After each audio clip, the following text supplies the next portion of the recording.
Hello, beautiful souls. Welcome to today's live video. We're going to be talking about the lunar eclipse in Libra. So welcome on to everyone joining me. And if you are jumping on the replay, just know that that's good too. Don't be sad. And just know that that everything in this broadcast is going to be just as valuable, whether you caught the live or whether you are jumping on the replay. So welcome to anyone who's new. Today we're going over the energies of the lunar eclipse in Libra. This is happening at the end of March 25th.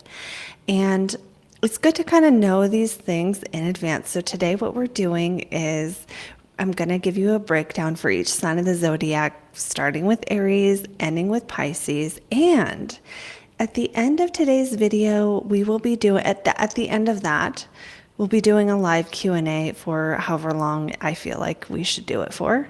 But I'll probably stay on for some time. So, the way to ask a question would be to put it in the chat, but I would like it if those questions go in the chat after I'm done with the broadcast. So you can actually forget I said that. You can put your question anytime. Just write question in capitals at the beginning of your question, and no, there are no personal chart readings for that. So I'm going to actually put, while I'm saying hi to you guys, this. I have another announcement to make about readings and things like that. And then we will be getting into, like I said, the broadcast will be getting into what the lunar eclipse in Libra means. Now, we had a solar eclipse in Libra last fall, so now it's time for the lunar eclipse. And sometimes this is how eclipses work. It kind of depends, but they're often going to fall in the same sign for about 18 months, a year and a half. That's how that cycle goes.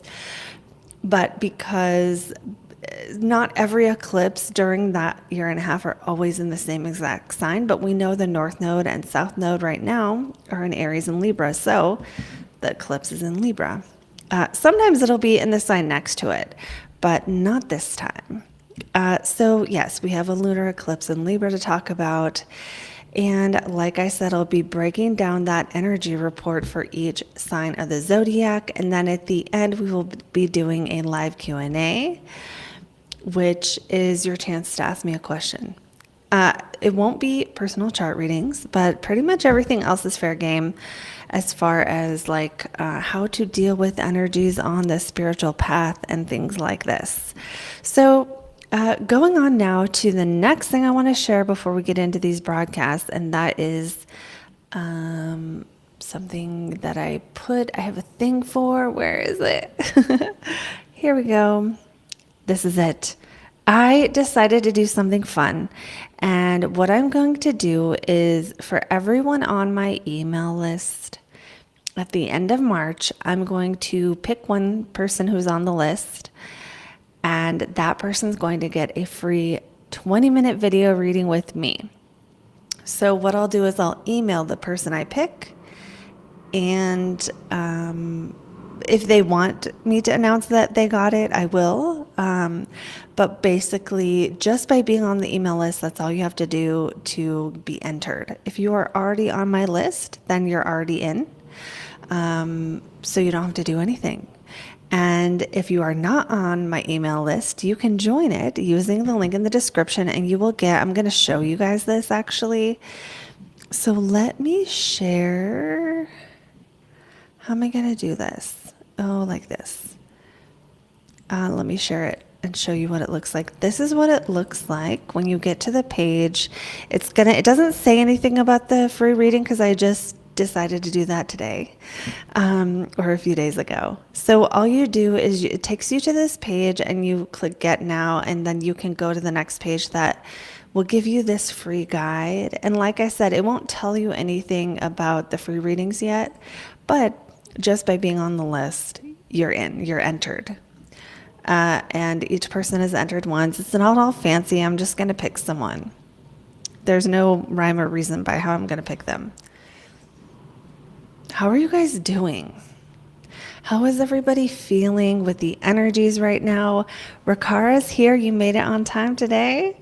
Pluto is here. Anyone else who's just jumping on, feel free to say hey. Let us know you're here. Chit chat a little bit about how you're feeling with the current energies. We did have kind of a big astrological event recently, which was what was it? Oh yeah, Saturn, Mercury, and the Sun all meeting up together in Pisces. That was kind of a little bit of a big deal, recently, where it's like kind of bigger changes, with like a big reset button on our Mercury stuff and our Saturn stuff, which is kind of different for everyone because Mercury and Saturn are going to rule different signs for everyone, different houses, I mean. All right, this is our chart of the eclipse. Let me make sure we're on the right, yes, we are on the right moment of time. Keep in mind for the eclipse readings here that we are going to, because I want that Aries, that sign to be on the left here so I can read it properly. That means our eclipse timing, this is all going to be later that day, which means the moon will not be in the exact spot on these videos that it is during the eclipse for all of you, like very technical, savvy astrology people. B. Lay is saying, I feel like I'm in the calm before the storm. Interesting. All right. It's funny you say that. I'm in a storm. It's like, I almost said a little windy. It's quite windy today.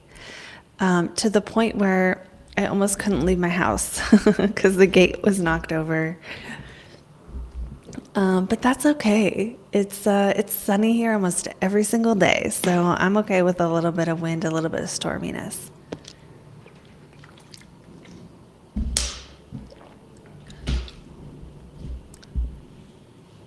All right. Okay, so what we're doing now is I'm going to go through the different signs, starting with Aries, ending with Pisces, with the forecast, and then at the end we will go through and do Q&As. All right, let me get this off of here. And I'm thinking, can I show this the whole time? Yeah, let's do that. Let's keep that up the whole time. All right, so we're going to start with Aries here. And we have the eclipse here, lunar eclipse happening in your 7th house. This does not mean that you are going to lose love, right? It could mean that something changes in your relationship. Maybe something changes in the role in your relationship. It could also mean that maybe, your partner has a big change in their life. If you are not in a relationship, this eclipse might be a time where it's more like releasing things that aren't helping you in relationships. So, for example, because here's how I feel about this. The moon in Libra in the eclipse means Venus rules the eclipse. And look, it's in your 12th house with Saturn here. That indicates kind of a isolation, loss, a time of being very stoic and almost like blocking love. This doesn't mean you're blocking love at this time, Aries, but I think it does indicate this might be a time for Aries to kind of look at what's going on within themselves when it comes to relationships. Like, what is going on inside you with your fears and stuff when it comes to love? Because it feels like this might bring some contemplation about love that is like, silent and unseen. It might, I would say this would be a good time to reflect on what caused love to be lost in the past, and if any of that was, it's almost like, how if you got out of a relationship 10 years ago, you could easily look back and see, oh, I could have done better here, because you've grown since then, right? You've changed since then. And hindsight's 20/20, baby. But like, this does feel like that could be one of the things some of you Aries are doing around the end of March. Or it could be like a theme that we see in the life of Aries throughout the next 6 months is, how can I be a better partner? How do I need to be better in love? Now that might be choosing to be better through picking better partners, right? It could be saying no. It could be da da da da da, right? It doesn't always mean you're doing something horrible and you need to fix yourself, as much as how can I react to that person a little bit better? Now, Saturn rules your midheaven and it's with your relationship planet. So this can be a time for Aries where you feel like somehow love and work are connected, or you're really enjoying doing your work behind the scenes right now and it's just flowing, or something like that. Or you have a lot of responsibilities, so you're taking it home with you and doing it at home, or your partner's helping you. It could be that.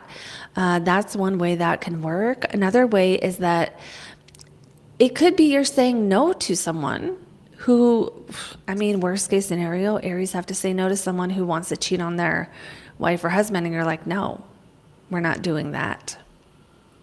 It could also be, though, I do feel like some of this can be with romance or with love in terms of learning processes to do things. So this could be something like learning how to,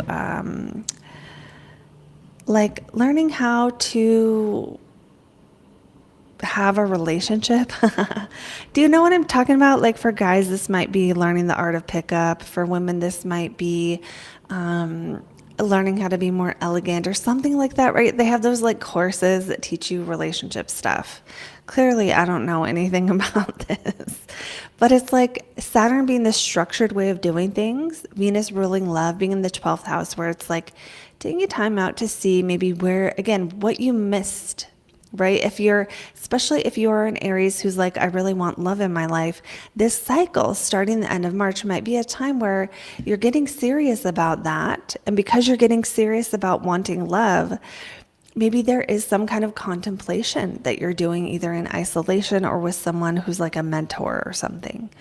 That's kind of how I feel that could be showing up. All right. What else for Aries on this eclipse? Oh, there's this little bit of a sextile, especially when we think of Venus and Jupiter here.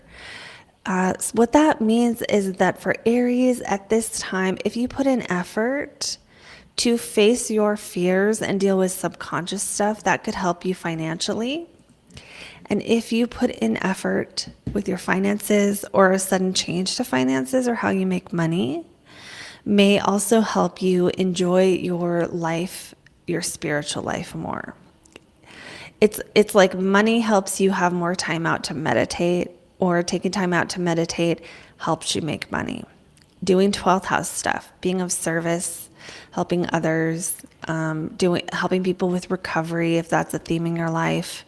Helping people with the dark night of the soul, like being a confidant for someone, letting it be okay if they're having a hard time psychologically, could be something that maybe you don't gain income from directly. Maybe you gain skills and those skills lead to self-esteem, but it does feel like there might be a sudden change with your money that possibly also changes how much time alone you have with your partner as well.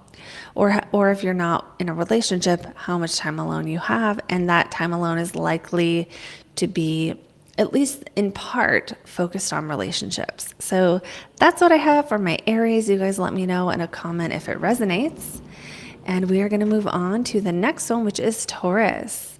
All right, so for Tauruses, we have the eclipse happening in your 6th house of daily work, your daily schedule, chores. What else? Your work, your health, your chores, your routines. And Venus in the 11th house of hopes and dreams with Saturn here. Worst case scenario for Taurus, this eclipse makes you stop going after a hope and dream. Now, sometimes that's because we realize we don't want that thing, right? Sometimes you think you want to be a singer until it's actually time to sing, and then suddenly that clarity comes in, and it's like, oh, I just liked the way I thought it was going to feel being on stage. I actually peed my pants. Or like, something like that, where you choose consciously, hey, this hope and dream isn't for me, especially related to how much work it takes. Now, if you are wondering, if you're a Taurus and you're wondering, is this the right hope and dream? I was just reading something by Rudolf Steiner I'm going to share, and that is that the only reason to stop a hope and dream is when you realize you were wrong, and that you really shouldn't stop going after the dream even if you're not getting success, because when we're honoring our spiritual life, it's still, if we still want to do the thing, we should still do the thing. Now, I'm not saying you should still not have a job and be poor and homeless and do the thing, but that just came to my mind. So going on now to more about what this can be. Saturn rules your 10th house of career and your 9th house of the meaning of life, and it's here in that 11th house with Venus, which rules the eclipse, which means that perhaps work responsibilities, and maybe, this could be the positive way this can show up for Taurus. You get to do something in your work that is meaningful to you, and you get to enjoy it. For others, it's the other way, where the thing you really liked about your job is like, now we can't do this anymore, or maybe something has to be sacrificed, right? Because Saturn and Venus can be when you can't receive the pleasure for some reason. That can be because you don't allow it. There's a part of you that says, I should feel guilty if I have this. And that can be actually something Taurus has experienced at this time, where if your work, because the eclipse ruler in the 11th house kind of makes me feel like work supports your hopes and dreams, sacrifices, and things you are giving up right now, or especially projects you're spending a lot of time on.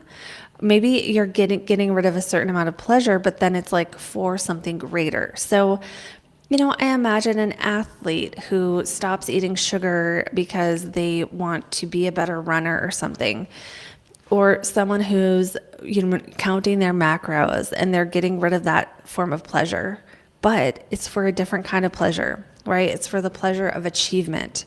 So that would be the positive keyword between Venus and Saturn here, is the pleasure of achievement.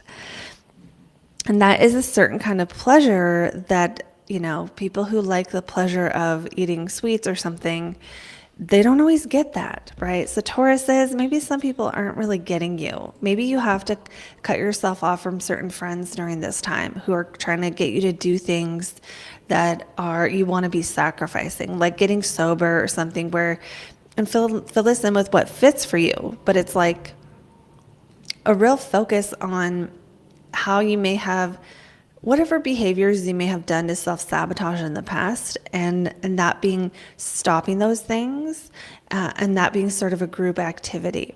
Another way this can show up is, I don't know, enemies become friends.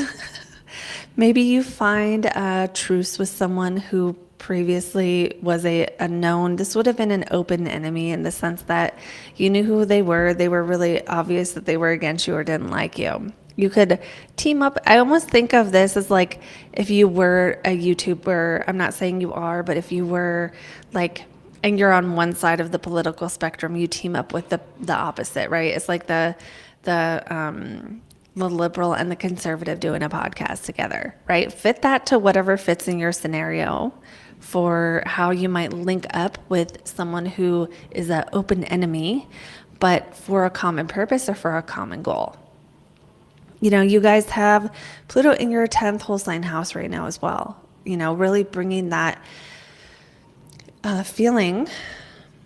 If your work doesn't feel aligned, you're going to feel it with Pluto here. And this eclipse might sort of, it might sort of activate something with that as well. So that is what I have for Tauruses. We're going to move on now to our next sign, which is going to be Geminis. For Geminis, Sun, Moon, and Rising, this is happening in your fifth house, the fun house. So a lunar eclipse in the fun house is letting go of some kind of pleasure, letting go of something. It's generally a release of something where it's time to let go of a thing that either brought you joy or something else with a fifth house. Examples could be scaling down a business. It could be a kid moves to college, right? Fifth house is your children, or goes to high school, or does something where it's a bit of a stepping down for you as the role of the parent. So that sense of something released. It could be you went on a trip, now it's time to come home from abroad. Although that's not the strongest thing. It could be you stop dating someone, or you change the way you're dating, or you let dating be a lesser part of your life. For some, I mean, that could be because you got in a relationship, but for others, it could be because you just don't want to.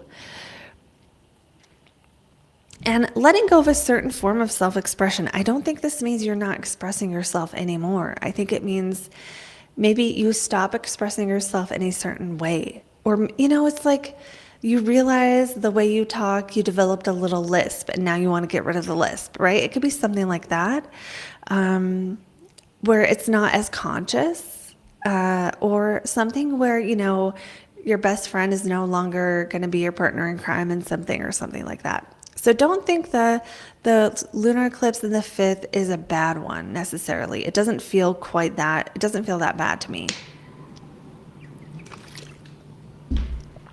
If anything, the fact that the nodes are in the fifth and 11th brings a little bit more positive or optimism around the whole thing. All right. So realigning your values around career and what hard work means to you, Gemini. What are you sacrificing for? And are you getting what you're sacrificing for? Is there a need to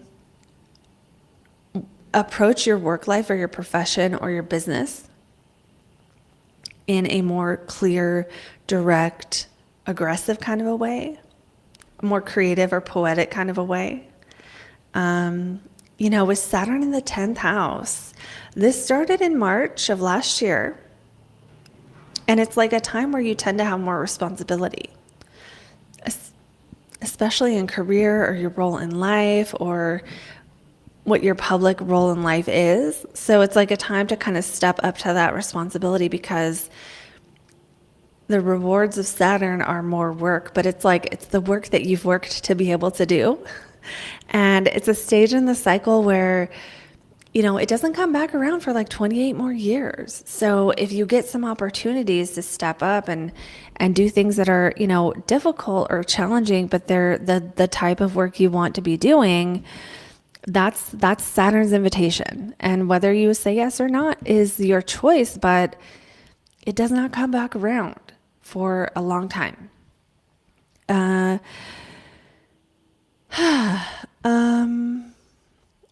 Now with Jupiter, Uranus in that 12th house of isolation, self-sabotage, spiritual life, there might be some kind of sudden experience, and we'll talk about this conjunction in a future video just by itself. But it's like a sudden, spirit guide comes and visits you in your sleep. Do not be surprised, Geminis, if during, end of March and April, you get some crazy or wild, spiritual experiences. And some of you, this is the work you might be sacrificing for right now.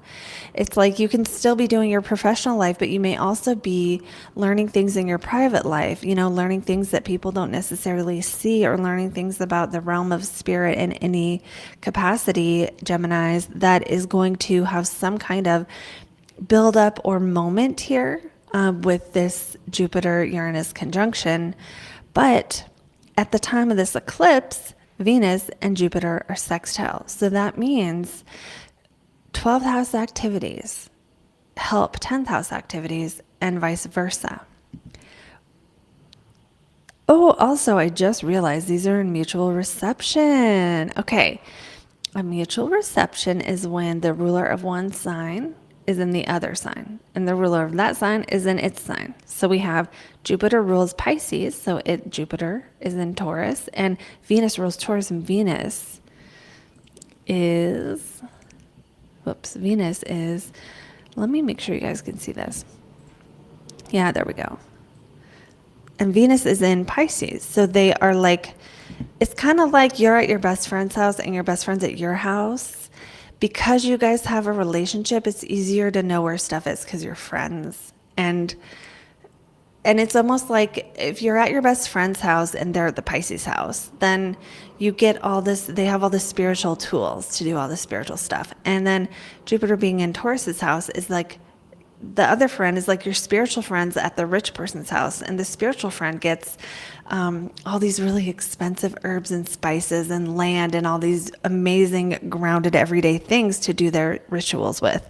Okay, so take that metaphor and just apply it to these people being parts of your life, right? So the Venus part, the part that wants pleasure, has access to spiritual things while they're at work.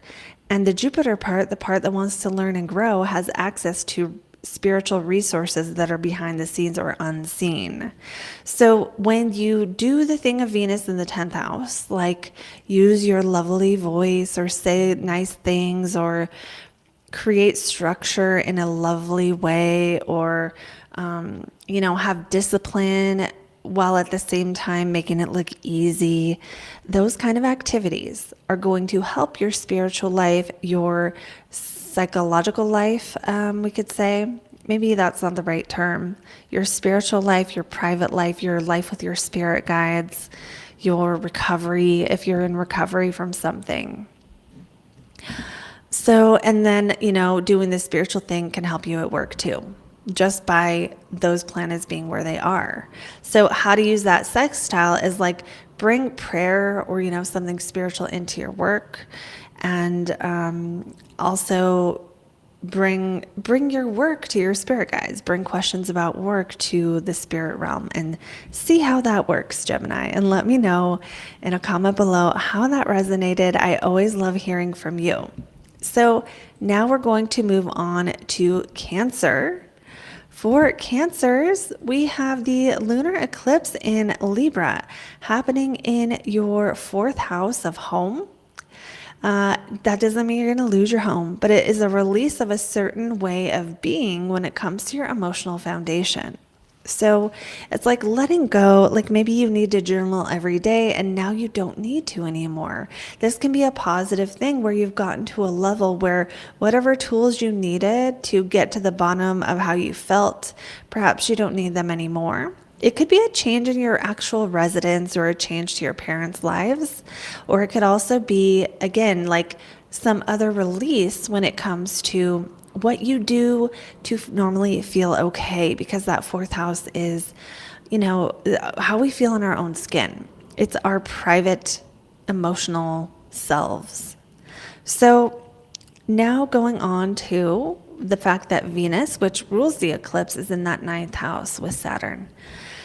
Some of you might be taking on some new studies. You might be committing to a study. That could be something that is like higher education or college or something. Others, it can be something more like astrology or something more spiritual. But with Saturn here, this feels like either a commitment, or some Cancers out there might be writing a book.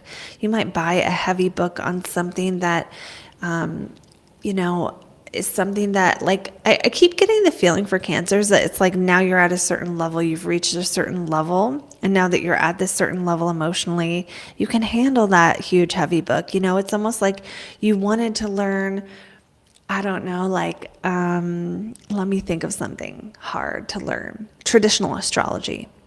And then you're like, finally, I got the planets and the signs. Now I'm going and diving into this deeper study. Replace that with whatever is on your heart. And this may not be just going to buy a book. It might be joining a course or something. And, for others, it's possible this could show up in some of the other ninth house stuff, like travel or the law. But I think most of you are not going to law school. A couple of you, maybe you're going to law school, or you're passing the bar exam, or you're going to be a police officer or something where you're like defending your beliefs, you believe in it strongly, that kind of thing. Now, I love this sextile for you between the ninth house and the 11th house, because this is like friends or colleagues or acquaintances. And what you're learning, they have a positive connection here. So it's almost like if you had a friend, you want to go study in a monastery, and you have a friend there, and they get you in, or something like that, where the people somehow help with something you want to commit to relating to any of those ninth house topics. This could also be like learning another language or something. Or, at work, you now are in the department where everyone speaks the language you've always wanted to learn. Something like that, where the connections you have somehow create some kind of possibility with what you want to accomplish with what's meaningful in your life. However, you have to try. So you have to try to make this work. It won't just show up in your lap, right? So if you join that department where they're all speaking the other language, you got to speak it too, right? Otherwise, you're wasting that sextile. For others, it might go the other way, where taking a course of study, you meet new people, and that opens things up further. So it can go either way. One house can help the other, or the other can help the one. And what else do we have on this one for Cancers? Let me think here. Let's think about what Jupiter and Saturn rule for you. Jupiter rules your ninth house. Saturn for you rules your seventh house of relationships. For some of you, if you have a long-term partner, maybe they're going on a business trip or something. Maybe they are doing any of those ninth house things. And maybe their studies help you find new friends or something. So it could be that. Now, if you don't have a partner, ignore that part of it. Saturn is just going to be that part of yourself, or it might even be your friends. Like a close friend goes to another country, comes back, tells you all about it. You guys meet with a bunch of people, and then you book a ticket or something. Keep in mind, these are just examples. Not everyone's life is going to be that specific. So, it is a general reading. You're not all going to other countries. All right.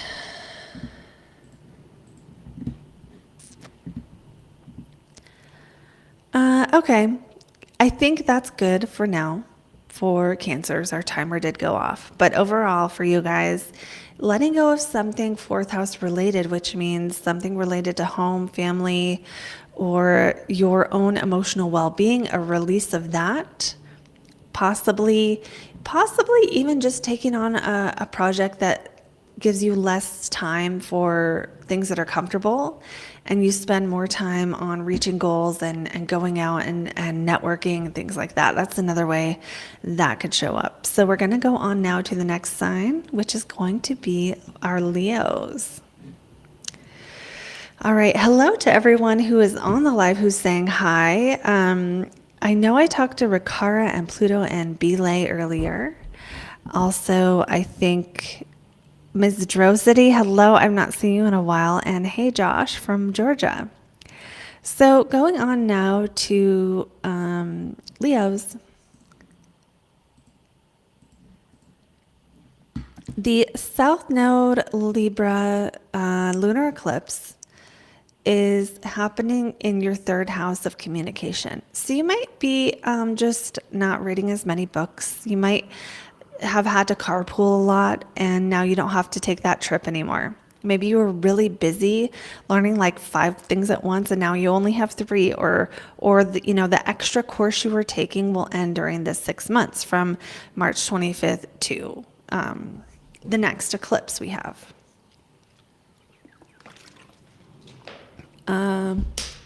What else for Leos? Venus is in the 8th house. So the eclipse ruler is in the 8th house with Saturn. Some of you might be changing your schedule a bit to pay off debt or make more money.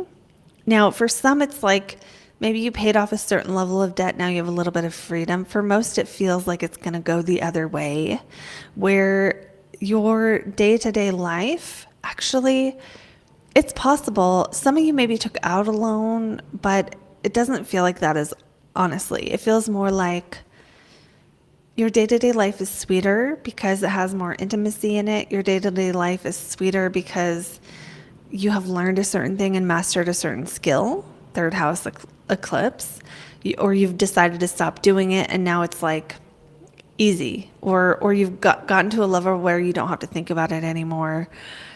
Or, you're talking to dead people, doing some mediumship. Some of you Leos, it might actually be that.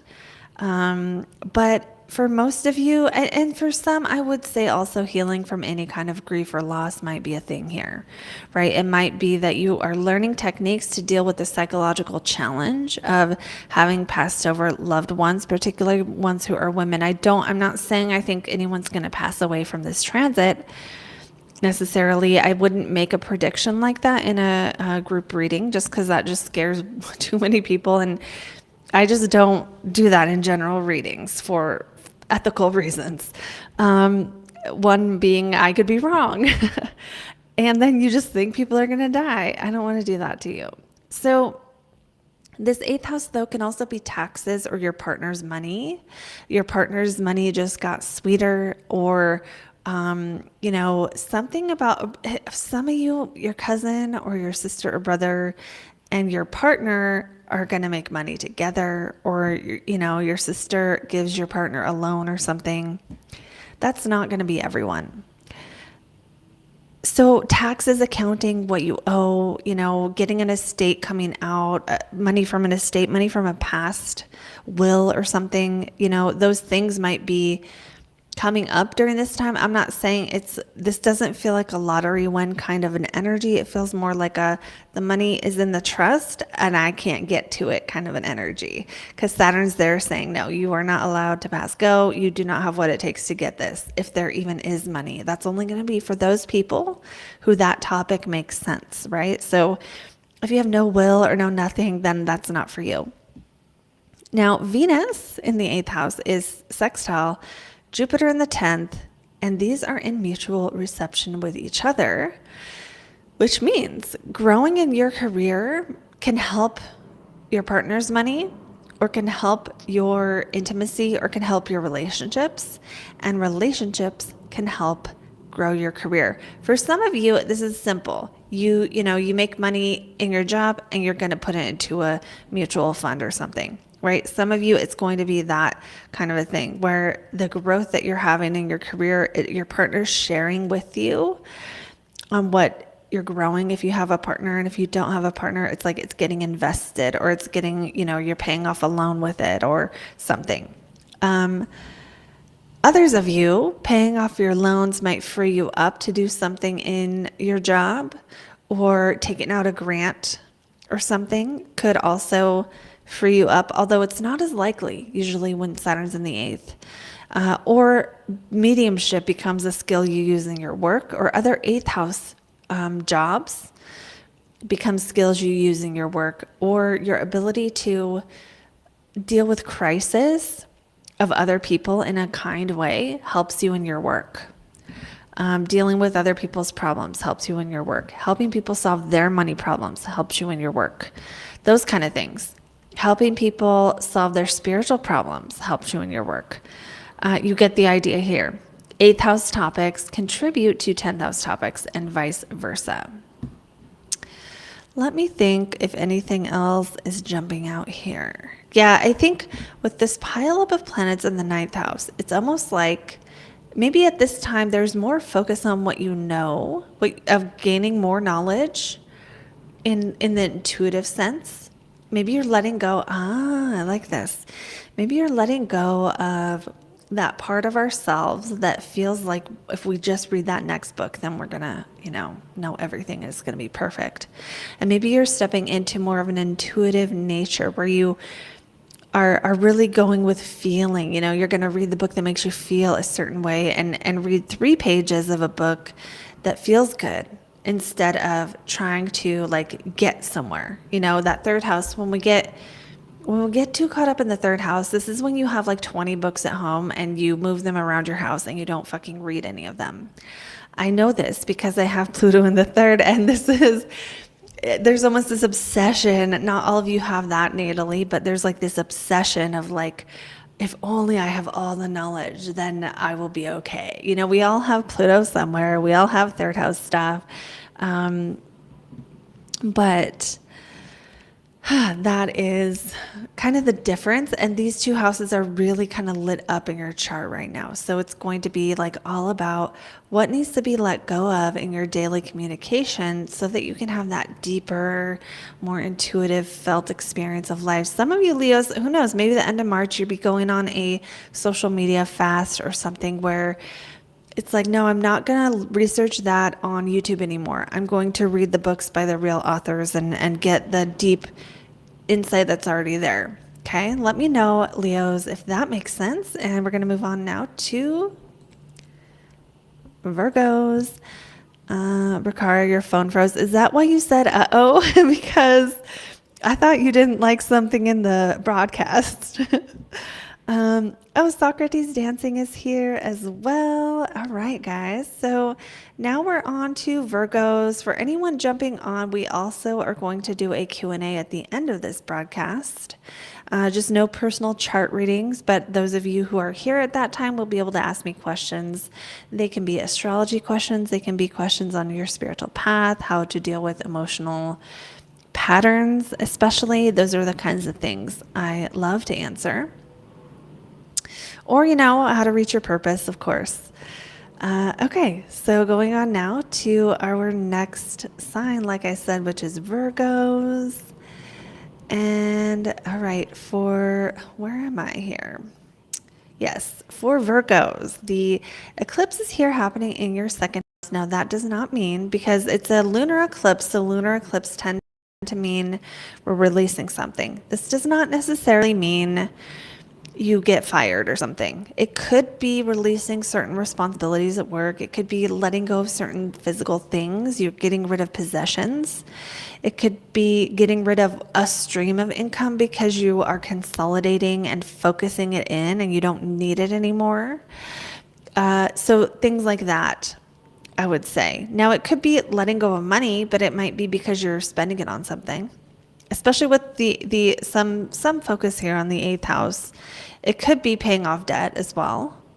And with Pluto in that 6, you know, making a trine to the eclipse, really, because this moon will be at 5 degrees at the actual eclipse. So that's a trine to Pluto in the 6, which means changing your habits, changing your money, changing your work is highlighted during the 6 months starting March 25th. Venus in the 7th means values. You're shifting your values, and Venus is in the relationship house. So some of you, this means you are with someone now and you're changing your, what you think is important because you're with them. And now it's like, I do need more time and less not to be a workaholic anymore because I want to spend time in this relationship, or other things like that. Changing your values and even possibly consciously choosing to let go of an income stream because you want to do something more family related, like, it may not be family related. You want to do something that's more aligned.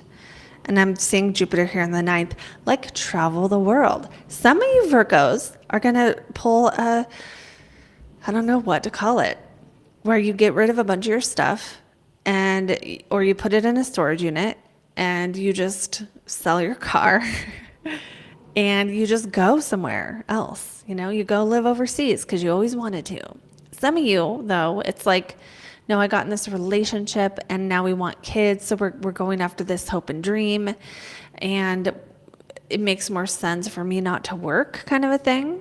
Now for others, it could be, again, it can be consolidating your income, right? Like you're doing 10 things to make money and you just pick the top 2 because you realize those are the most effective. So just depending on what area of life you're in, this is very much money related And, with Venus and Saturn here, some of you Virgos are making commitments in relationships. So Saturn going through the seventh will do this. Sometimes you'll meet someone you want to commit to. Other times you'll already be in a relationship.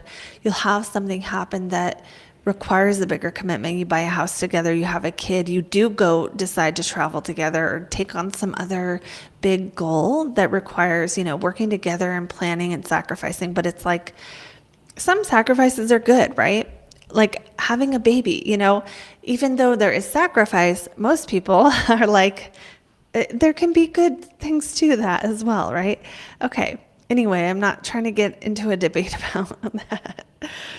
Venus in the seventh brings a focus on what are your values in love. What do you want to stop doing when it comes to relationships?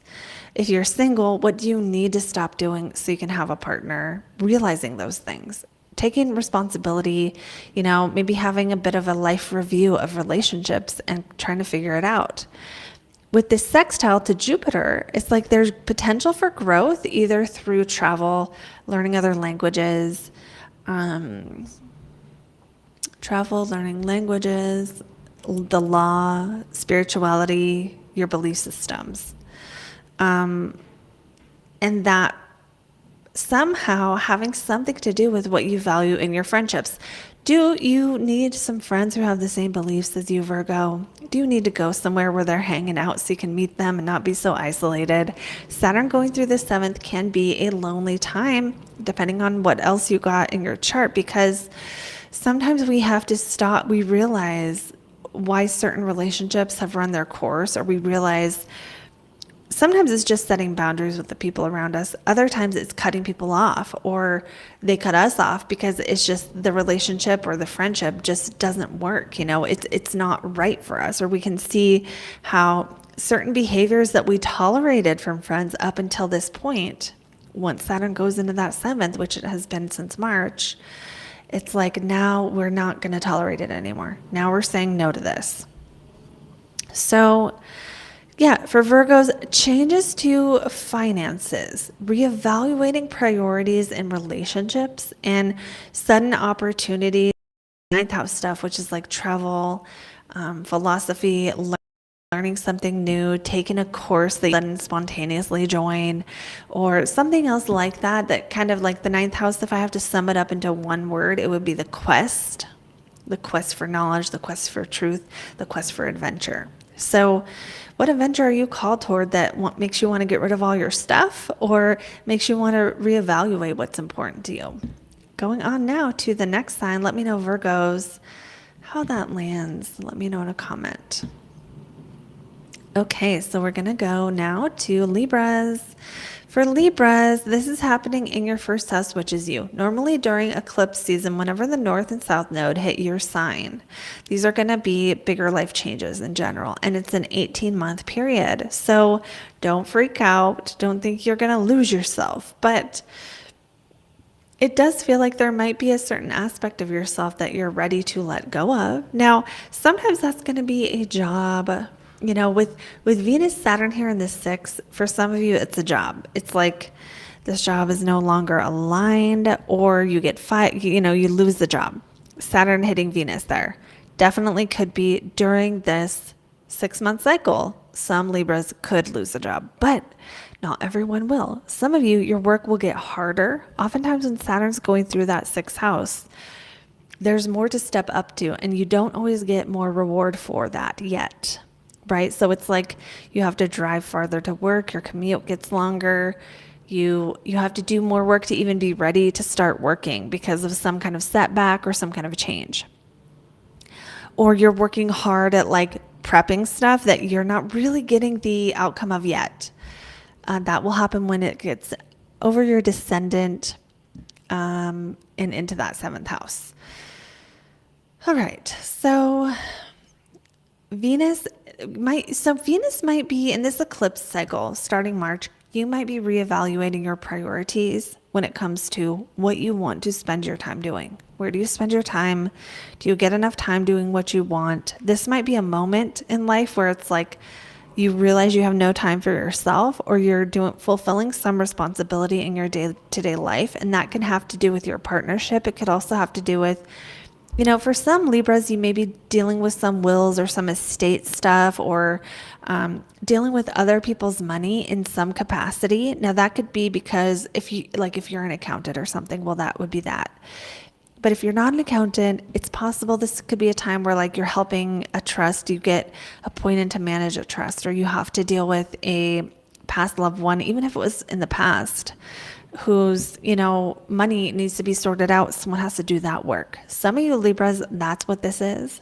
Others, it's more like you are working hard for 8th house things. This could be psychic work. This could be, again, working hard to get your accounting license or securities license or something like that.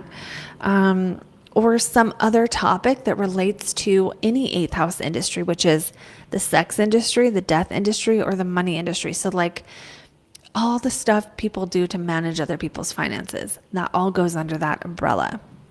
So keep in mind, that's not going to be all of you. It's just some of you are going to relate to some of those things, and some of you might not relate to any of those. That's okay. That's okay. The houses represent many things. The 8th house, very complicated. Okay. It's also psychology and facing fears. So some Libras might be feeling almost like some slow energy or stuck energy when it comes to work or your career or your day-to-day life. And as a result, or even not even as a result, and taking some kind of risk or getting out of your comfort zone might be the thing that sort of frees up some of that energy. You might be trying to figure out how to do that, how to take that next risk, how to, get that next coaching client or something like that, where that changing finances or changing how you do things altogether is the key, but you may not know how. This might be a cycle of testing and measuring and trying and figuring things out. Either way, the stuff you're doing to get good at something is probably going to help you long term, especially when it comes to relationships or, with the 8th house, expanding your plate of what you can handle. This might be a time where that's actually happening. The psychological image of imagining your plate being bigger and finding ways to actually do more with less, that might actually be what Libras are doing now. Some of you might be hiring help, hiring people to help you because you have so much stuff to do that's the only way to get further. Okay, I think that is good for Libras. Let me know, Libras, in a comment if that resonates. I always love hearing from you, and we are going to go on to our next sign, which is going to be our Scorpios.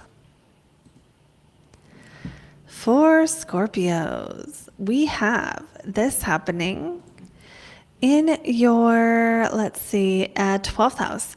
Lunar eclipse in the 12th house. It kind of does feel like releasing fears, releasing phobias, letting go of them, letting go of addictions. Some of you, it could also be letting go of things that helped you recover. So,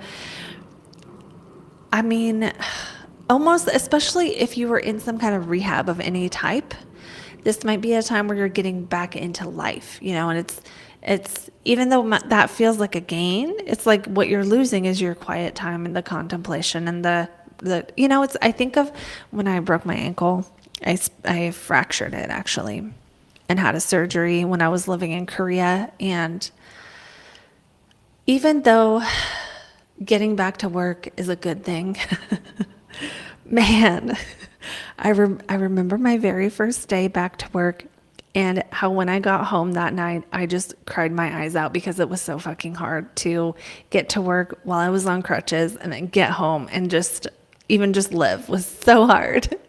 I know I'm making it sound really bad, but it's kind of complicated why that situation was so hard, but you lose something when you go back to work, right? You lose the opportunity to sit your ass on the couch and watch TV and recover or pray and meditate, right? You lose the time out. So some Scorpios, if you have been in a time where you had more time out or more isolation or more focus on your spiritual life, this might be a time where starting the end of March, something calls you back into daily life again. Now, this could be a good thing where you want to go and you're trying to do it, and you've been in between jobs and now you get one and you're like, yes. But for some who it's like if you were enjoying that time out for some reason and now you have to go back, well, for each person, it might feel more positive or not, just depending on the situation. With Venus ruling that 12th house and being in that 5th house, conjunct Saturn, it's like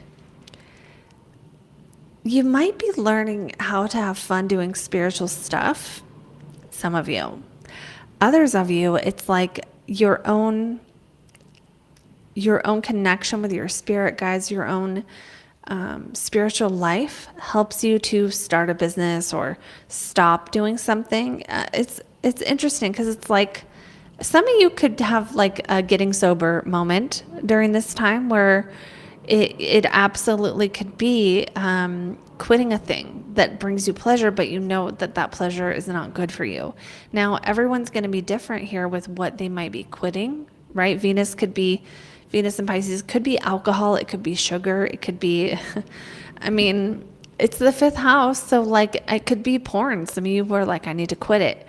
It could be anything that brings us pleasure, but you found at this point where it's like the eclipse can just bring to the surface the need to change. That's not going to be everyone, but some Scorpios may find that it's time to quit something. And that's something that like was enjoyable at one time and maybe now it's just not the time. Now, some others, I feel like this might not be so dark. It might be just like you're going to have a baby and now you need to quit partying every weekend because you need to save that money so you can buy a crib, or right, it could be other things you're quitting that are more like natural for this season of life. So just kind of think about what season in life you're in. If you have kids, Scorpio, this could be one of your kids making a commitment or having some kind of challenge they have to overcome, or one of your kids having a challenge that is hard for you to deal with because it brings up your own some fears or something. Now, this could be anything, right? So don't get all scared, but the Saturn with Venus here, it's like something that them dealing with makes you go, oh no, it's like you have to deal with some of your inner demons, if that makes sense. I don't know, they're dating someone you don't like or something, or, they're getting bullied and it's, it brings up that primal fear. For those who don't have kids, Saturn Venus could be quitting, stopping, or getting serious about a business. It could be wanting to start a business and get serious about it and like really commit to it. It could be that. For others, this is a total love transit because we have Jupiter, Uranus in that 7th house changing something related to relationships. I don't like this though, Scorpio. I don't like it. This feels more, especially for those in a relationship, this doesn't feel like, oh, yay, we're going to have a sudden change. Usually the unexpected stuff in relationship like this isn't the stuff we think is good, especially with Venus and Saturn here. So it makes me feel like there could be challenges with women and your relationship, whatever that means. For some reason, the first thing I thought of is some of you Scorpios out there having 2 different people, 2 different women you're dating find out about each other. Maybe that's one person. I know most of you watching, that's not going to apply to you. But it doesn't feel like, I don't know, this doesn't give me the vibe of like you're just going to go out and flirt and everything's going to be good and easy and positive. You're either getting serious about flirting, maybe you're getting serious about someone. That's one positive way this could show up. Someone you've been dating wants a commitment or you want to commit to them.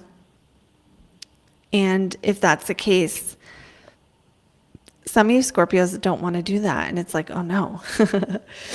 Others of you are it's like, yes, let's make the commitment. Let's make it, you're the one initiating that. So those are some potential ways that can be showing up for Scorpios. We're going to go now to the next sign, which is Sagittarius. And I need some more water.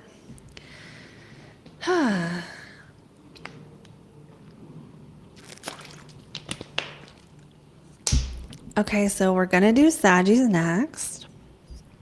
And let me make sure all my stuff here is good. We have... Okay, I want to do another announcement now that we have a few more people here. The first one is that you can join my email list for your chance to win a 20-minute video reading with me. What I will do is everyone on the list, I'll just pick at the end of March one of those people. And if you're already on the list, you're going to be counted as one of those people. But if you're not on my list, join it. There's a link in the description and you'll get my free guide, Align with Your Midheaven. And the second thing is that today we are actually doing a live Q&A after the forecast is complete. You guys can drop your questions now if you want. Just, oh, I didn't put this in here. Let me edit this. Type question before your question. So you can ask me about like the energy of the astrology right now. You can ask me about yourself, your chart, how to work with certain things in your chart, as long as it's not like a full reading.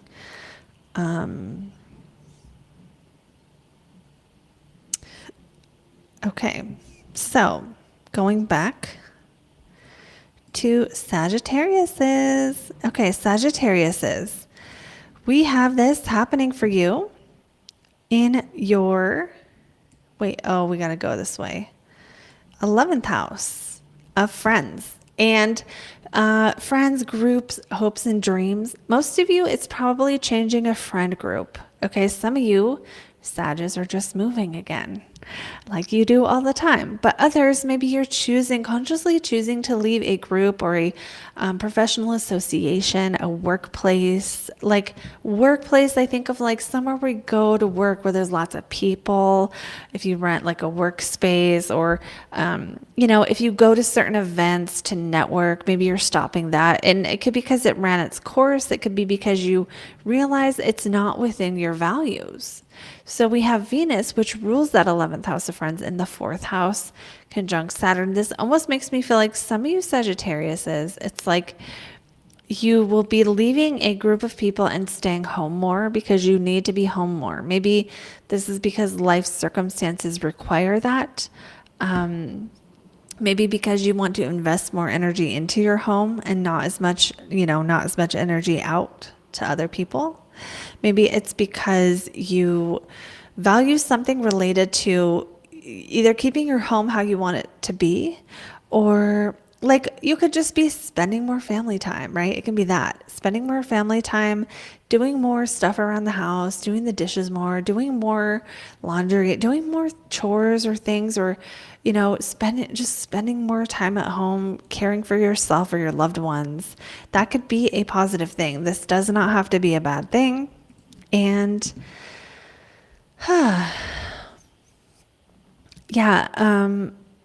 so leaving some kind of social thing. Now, some of you, it could also be like you move, and then because you move, you have like, you have like the same people, you don't have the same people around. So it just naturally, of course, you're not part of that friend group anymore.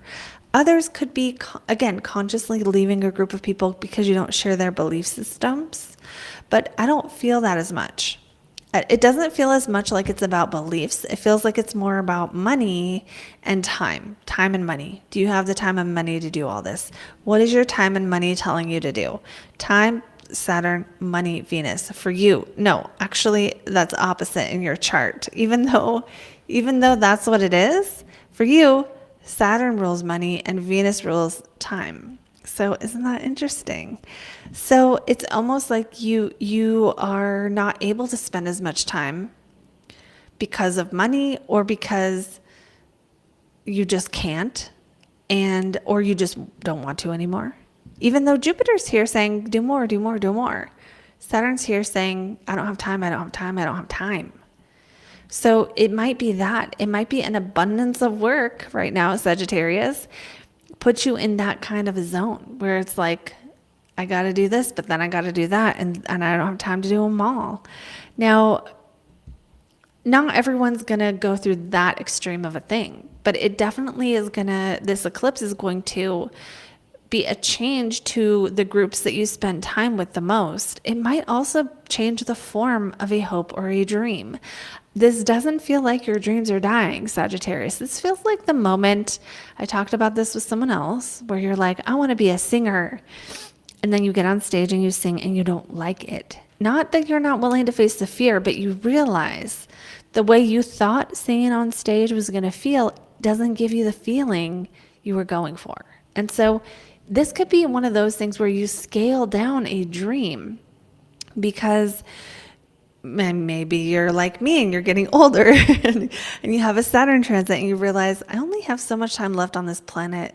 I don't want to waste it, that this feels like the positive feeling that I'm getting from this is like really valuing your time and choosing to do it on the things that are the most important financially and time-wise, so you can look back on your life and be like, yes, I spent that time how I wanted to. And this is going to be especially true for Sagittariuses who maybe you've been in a cycle of I got to go, go, go, go, go, never stop, and not taking that time out to contemplate, are you just going because you're on the hamster wheel, or are these actions conscious and deliberate? You might have a moment where you're really trying to grow and do more work, but you literally don't have enough time, so you need to hire more people. You need to invest in the sixth house with that money planet with the sixth house planet, like spending money on employment, right? Employing people who do stuff for you. Not everyone that's going to be that. Some of you, it's more about mastering your own time, mastering what you do, paring down and only focusing on what is essential so that you can do the thing that you do really well, or you can just focus on, what you really kind of know in your soul is right for you to be doing at this time. Especially after this North Node Chiron stuff through all of March has had you really seeing where you stop yourself from that next adventure, even though that's not usually how Sages roll. This has still been a time of going, I haven't been letting myself play as much here, and here. And this is like a serious moment. It's almost like a serious moment where you're like, I need to have more fun. I need to have more joy. I need to have more peace and less noise, and less busyness. So this is kind of my feeling for Sages. Going on now to our next sign, which are going to be our Capricorns. Okay, so for Capricorns, this is going to be, one second. Okay, so for Capricorns, we've got the eclipse happening in your 10th house of your role in your career, your role in life, your public persona. This doesn't mean your career necessarily has to end. Not all Capricorns are going to go through that, but there might be a change in your responsibilities and your duties, and especially your visibility. Okay, so this might be a time for some Capricorns where your position becomes more behind the scenes. That can be for a few reasons, right? I think of someone who's like, they got good at what they do and now they're teaching it. And then when they're teaching it, they're more behind the scenes helping other people shine. But they're not being recognized for that activity as much as if they were the one, speaking in front of the crowd kind of a thing. Now, okay, so then also that moon in Libra, the eclipse, will be at 5 degrees, which means it will be making a trine to Pluto in your second house of money. So really a time to consider how you're building wealth at this time, and maybe stepping down from things that don't do that, or having something happen, or having some kind of change happen to your finances that puts you in a role that is less supervisorial, that is less in charge, that is more of a supporting role. And that can be because you want it to be, or again, a less visible role, right? You might be behind the scenes doing more, accomplishing more, but you may not be out on the front lines of whatever work you had done in the past. Now, Venus, which rules the eclipse, is here in your third house of communication, but it's with Saturn, which makes me feel like this is a time of not speaking. This is a time of maybe withholding something that you have to say. This might be a time where your workload becomes so heavy that you have to work from home and you're taking work home. It could be also something with your car that needs to be dealt with. But that 10th house ruler of career is with Saturn. They're in that third house of communication. So it's almost like your work changes in how much you need to communicate every day. Maybe you're communicating less. Again, not answering the phone anymore. Someone else is doing that now. Maybe it's something just simple like that. For others, you'll just have to see what that, how that shows up in your life. But the third house and that fifth house making a sextile. So it's like speaking only beautiful words, saying only the things that are meaningful, getting to the point, but doing it in a nice way, talking about really serious topics in a soothing way, or making topics that are more, grim feel better by bringing some dose of healing to it. Any of those activities can help you in your fifth house of dating, romance, or enjoying life. It's almost like some of you, not like learning to talk, like you never learned to talk, but it's almost like I could see someone taking a course on like hypnotherapy and how to like get someone into a trance, that kind of thing. Or I could see someone like doing something with your creativity, like having a business, making a change in your business that gets you more responsibility in how much you need to be communicating every day. And as a result, imagine it's like a YouTube channel. Well, now you make less YouTube videos because you're actually seeing more clients. Fill that in with what makes sense for you in your life. For those who work is kind of solid and is not changing or anything, this could be more like how you flirt, how you communicate, who you're talking to, something changing along those lines as well.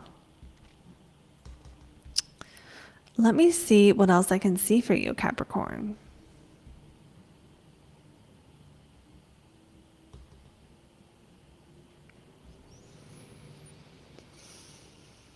Yeah, or like I don't know, you get a car loan and now you can go more places and have more fun.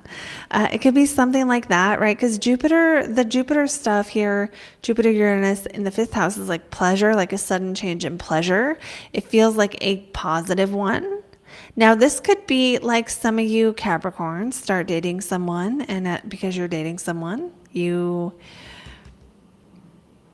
don't want to be on the phone at work all the time or something, it's like you're going to cut something else out of your schedule to make time for pleasure. Some of you Capricorns, and that might be dating or maybe some other kind of pleasure, or you spend more time working and more time playing. But I get the vibe here, Capricorns, that this is a little less work and a little more play. So let me know in a comment if it resonates, and we're going to move on to the next sign, which is Aquarius.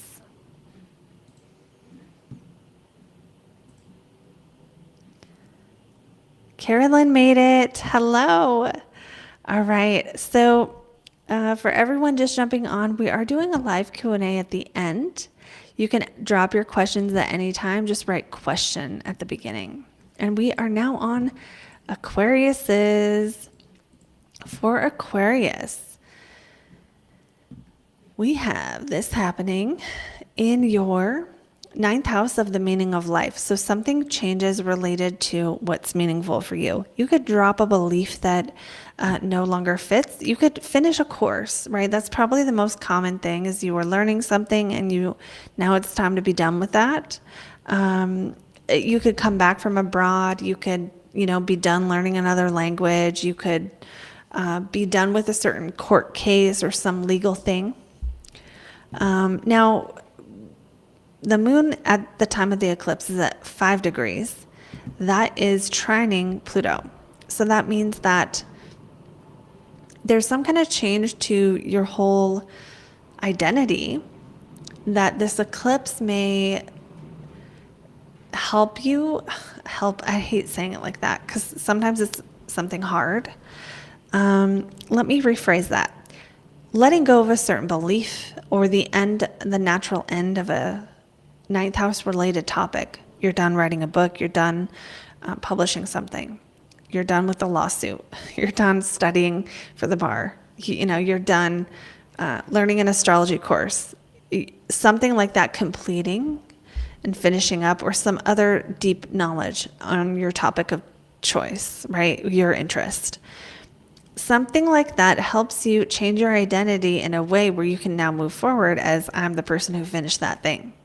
Or I'm the person who doesn't believe in that anymore. Depending on what it is, right? And that might be a good thing if that belief wasn't serving you. Now, Venus in the second house does make this focused on money, but with Saturn here, it almost feels like a focus on making a financial sacrifice for something, for something greater, for a family, for a home. This is a time where Aquariuses could either be buying a house or making plans to buy a house or considering like making a long-term plan to be able to own property. Really highlighted that during this 6 months after this eclipse, that could be happening. And then let's see, Jupiter, Uranus in the fourth. Maybe this is a sudden change in the home. Again, this could be like you suddenly can buy a house before you couldn't. Although, it's not going to be like that for everyone. But it's like your money goes into your home. Is it buying a house? Maybe the pipe's broken. You had to redo the whole plumbing or something. Like that could be a thing, like a problem, a problem where you have to spend some money on. That could be it.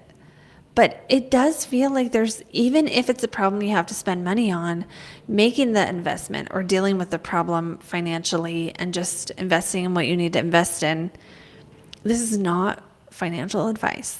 But there's something positive with investing into your home or into houses and financial sacrifice that has potential to be a positive. I'll let you have to figure out what it is, just because I can't really say.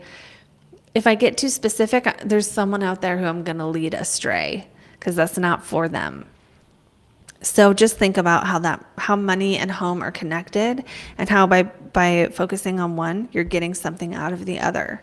The home part, though, could also be the home in your own skin of being connected to your own inner voice, your own inner being, your own inner self, and having a sudden emotional thing that you have to deal with and you spend money on it, or having a change to your belief systems that affects how you feel in your own skin on a day-to-day basis. So it could be changing like what you do to feel good, if that makes sense. Like, I know that's so broad, but somehow changing what you need to do to feel good, to grow financially, to grow in your stability.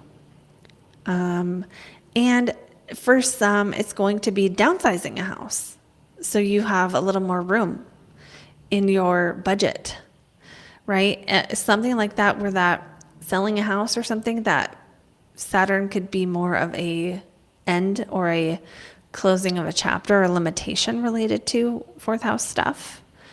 Yeah. So on that really positive note, yeah, for Aquarius says big changes to who you are on this one. Okay, going next to our last but not least sign, which is Pisces. All right, Pisces, we have the forecast for you, and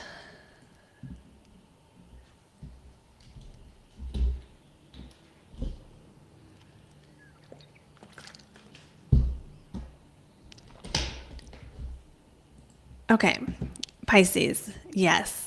We're going to do yours next. So we have the lunar eclipse in Libra happening in your 8th house of sex, death, and other people's money. So for some Pisces, this may be like forgiving a debt, releasing a loan, finishing it up, some kind of ending to something you had to pay off. For others, it could be actually something that's a little bit more of a beginning, right? Because when you start to have to pay on your loans, that feels like a release of something, right? It doesn't feel like a gain. Does that make sense? You're releasing the money out of your account. Now, other eighth house stuff that could be coming up besides just money, it could be a change to your partner's money if you are in a long-term relationship where they're making less money. Now, that could be for good or bad, right? Maybe you guys have a baby. That's my best example of losing money and it being a good thing. But it's like, and it makes sense for you to not work or something like that, or the other person to stop working.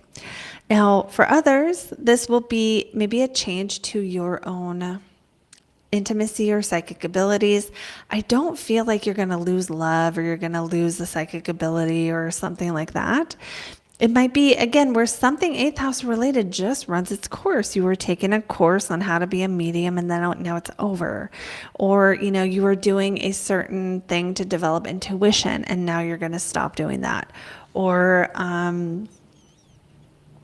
those are my best examples of eighth house endings. Now, it could be something else like, where payments, interest, something like that gets complicated or weird, because we see Venus conjunct here in your first house. So it's almost like a new debt makes you have to be more financially tight this time, or a old debt now becomes due and you have to pay it. Then as a result, here's here's your sign, your Pisces sign being, I identify as someone who has less money now, that kind of thing.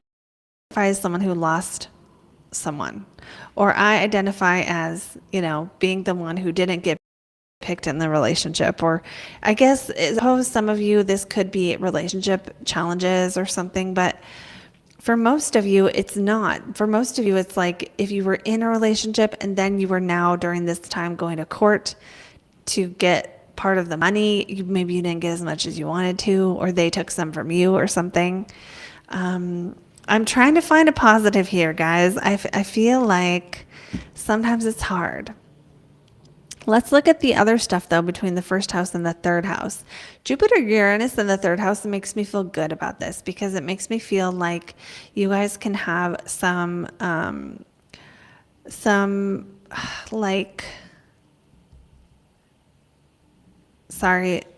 ideas, sudden epiphanies, sudden knowledge that's like really inspired, like some kind of epiphany or like enlightenment or something. This could be something totally different that's a little bit less positive.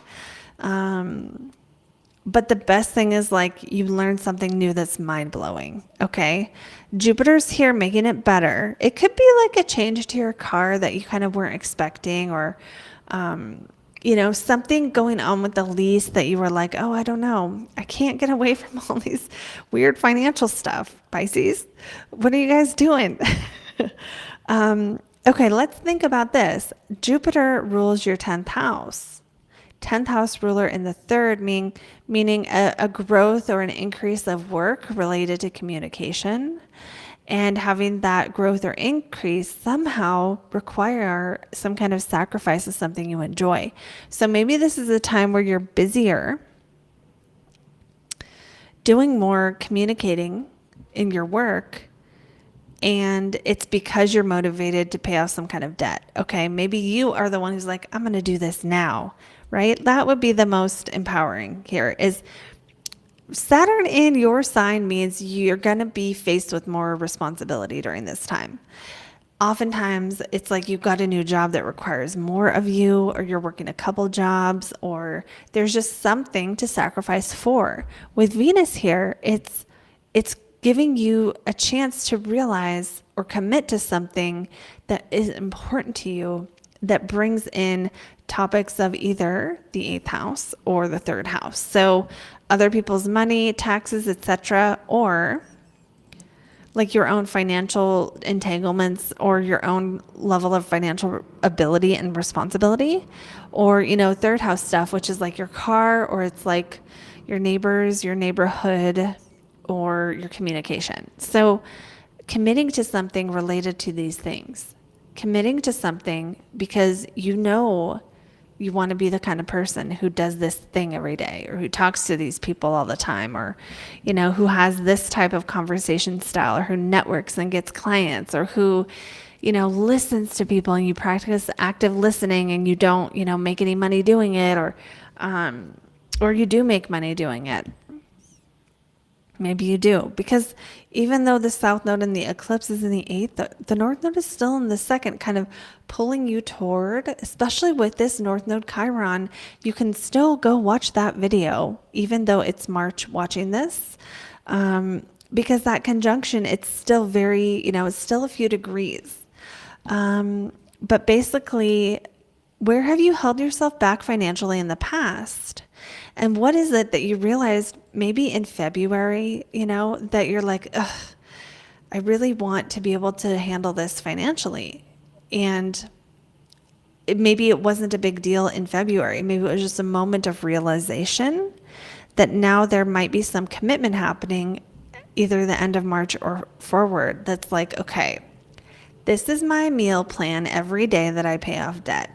This is where I'm going to buy my clothes. This is this, so that it's just you could be putting yourself in this little box where you're like, we are not doing anything else except what we write down on this paper, where you're choosing to structure life in a way that eventually will pay off. So I think of things like people who are financially struggling when they do like a financial diet, right? Where they're not allowed to buy new clothes. They're not allowed, and it's like really strict, but it can also be kind of freeing, or, this could be something else where it's related to your job, right? So I think of myself here, right? Like, let's say I did a thing where I was like, I'm going to go on YouTube every day. And then that's the box I'm putting myself in. And everything else has to be done around that box, because the daily habits are aligned with this desire to have a financial breakthrough and like cover ground financially that has not been covered before.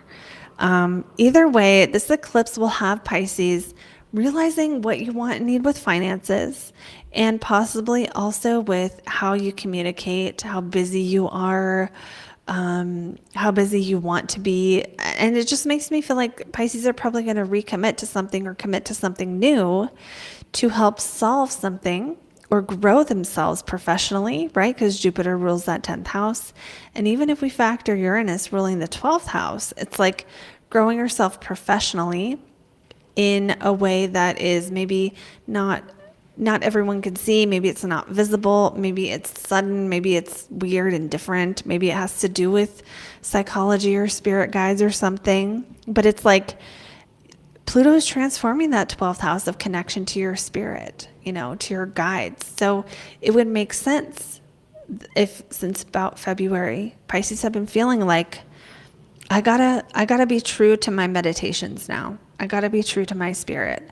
I gotta be true to my spiritual path, because Pluto is gonna bring up anywhere that it hasn't quite been as authentic as it could be. So that eclipse of the loss of something 8th house, which again can be paying off debt, it can be having new debt, it can be, getting your car repoed or something. I don't know, any kind of financial change that's like something leaving your life. It could be you deciding you don't want this lease of this car that is too expensive for how much you make, those kind of things. But also that, that 12th house, 8th house connection can also be, mistakes on your spiritual path leaving you. What I mean by that is like really learning the true spirit guide and realizing your old spirit guide was a fake one or something. Those kind of things. Learning the true meaning of tarot, where you realize the way you learned initially was incorrect, not true to the tradition. Something like that, where Pluto could be calling you deeper into some esoteric topic or spiritual or psychological topic that it's time to let go of a thing that you realize it's like, I can't call on my guides in this order, or I can't be doing ceremonies without these candles, or uh, fill that in with what you are learning, and it might make more sense, right? Like, I've been going up the Akashic records wrong or something. I haven't been closing out my meditations when I'm done, or I haven't been asking for spirit to come through me when I'm doing like a session or something. So those are all possibilities here. I'm going to stop there because I could just talk forever about Pisces. All right. So we have... This is Q&A time. So for those of you with questions, we are going to do, I'm just going to stay on for questions. Now your questions can be, please write question before the question, so I know it's a question. But your questions can be like, like anything that is not a personal reading. Oh my gosh, can I talk? So I'm going to go back through and check out your comments while you guys are doing that. Josh is rolling the dice. Were you rolling the dice when we got to Pisces? Lots of money stuff going on. Openings. Hello, Gemini Rising. And okay, Josh is asking, what are the pros and cons for a Pisces Sun Ascendant Virgo Moon? Of what? Pros and cons of what?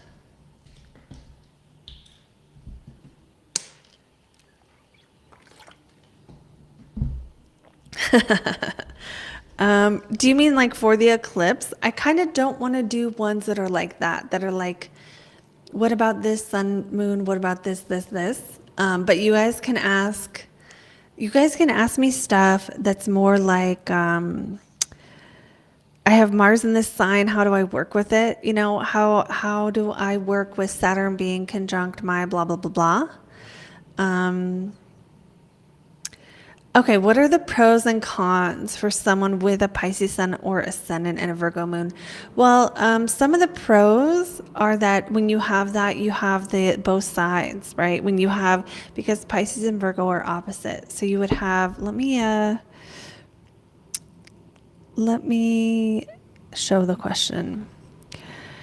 So yeah, when you have both sides of a polarity, sometimes Pisces, Virgo placements, usually either they're shit with details or they're geniuses with details. So some of you might be lucky and have the genius with details capacity, or genius with like little intricate, like painting ceramics or something else like that.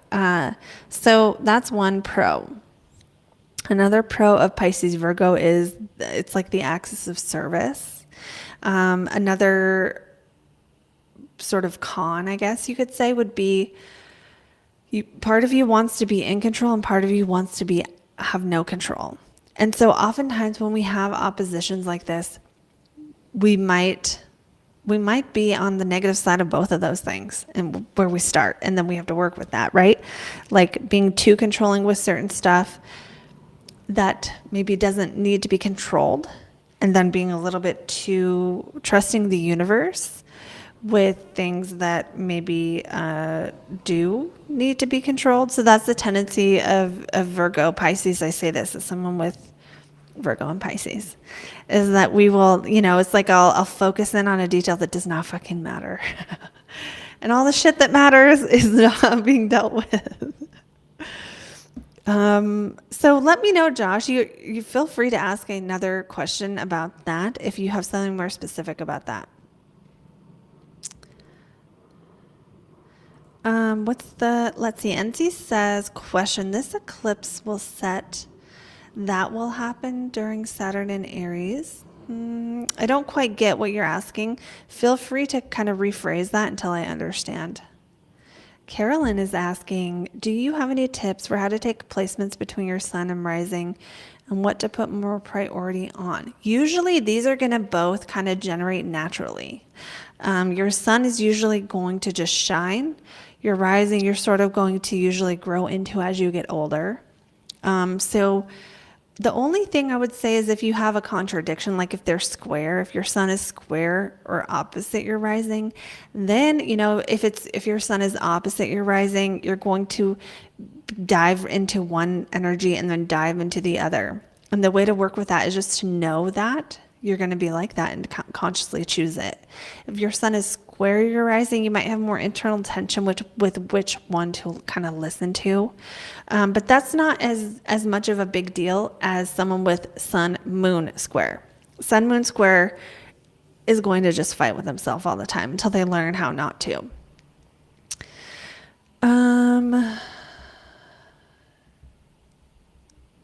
Yeah, and if you're asking like are you asking which one to watch? I'm going to answer that too, just in case. People ask this all the time anyway. Should I watch my sun, moon, or rising? You can actually watch them all. Rising is going to be usually the most true to your life at the moment. And you may connect more with your sun or your moon. I know every time the moon, I'm always like, what? But I was born at night, right? So if you're born in the day, you might relate to your sun more. If you're born at night, your moon more. But definitely you can, I mean, if I'm watching videos on sun, moon, rising, I watch all three and I do it every time. And I just take in what makes the most sense and don't focus too much on the rest, because remember, those general readings are not going to have those specifics for us. Question: Chiron opposite Chiron synastry. My first question is, how big is this age difference? That's my first question to answer your question. Chiron opposite Chiron synastry depends on so many other things that I think it's probably healing in general, because the other person, the way they deal with their Chiron is going to be doing the things of your Chiron. Because with Chiron, what we do is we will focus more on the opposite placement. So if someone has like Chiron and Gemini, they're going to be more Sagittarius. They're not going to be as Gemini. They're going to hold back the Gemini. But you could just annoy each other too. It totally depends. Opening says, does anyone with Aries South Node work with Chiron in the transiting Nodal Axis right now? Perfect question. So you would work with it honestly the same way anyone else would. So South Node in a sign doesn't mean you can never do that thing or you're going the wrong way from your purpose. It just means if you dive too heavily into that thing, you're going to overdo it. That's from the modern perspective. I really like the Vedic perspective though, which is different. And that is that the South Node is the tail of the dragon, and the North Node is the head. So the North Node is the thing we obsessively want to do, and the South Node is the thing we kind of avoid. So I would look at it like that. I would use that perspective. I would look at it using whole sign, and I would look at what aspects of the South Node being Aries in your whole sign, whatever house that's in, do I always avoid or want to be more spiritual about? So if it's Aries, you don't like conflict. Believe it or not, South Node in Aries doesn't usually like conflict. There is a bit of a natural defensiveness from the past lives of being like a warrior or having to do everything yourself, but you still don't want to go start fights with people, So what aspect of that South Node, I would even forget the South Node is there. This is what I would do. Forget the South Node is there. Consider what house that's in your chart. Look at what planets it might be aspecting. Where do you avoid that thing? Where have you stopped yourself from doing that thing? And you'll kind of know because of what was happening mid-February and how you were feeling. Think of how you were feeling mid-February. Something like really pinged you, your emotions, and was like, oh, those other people have that, but I don't, or something along those lines, and see if that makes sense. Josh says, awesome. Thank you so much. Carolyn says, thank you. Very insightful. Thank you. And NC says, the Aries Libra eclipse are setting. What will potentially happen or what we have to deal with during Saturn in Aries? Okay, I get that you're asking about Saturn and Aries. Are you saying, I'm just going to guess, as the Aries Libra eclipse sort of cycle comes to an end, What are we going to have to deal with Saturn and Aries? I don't know.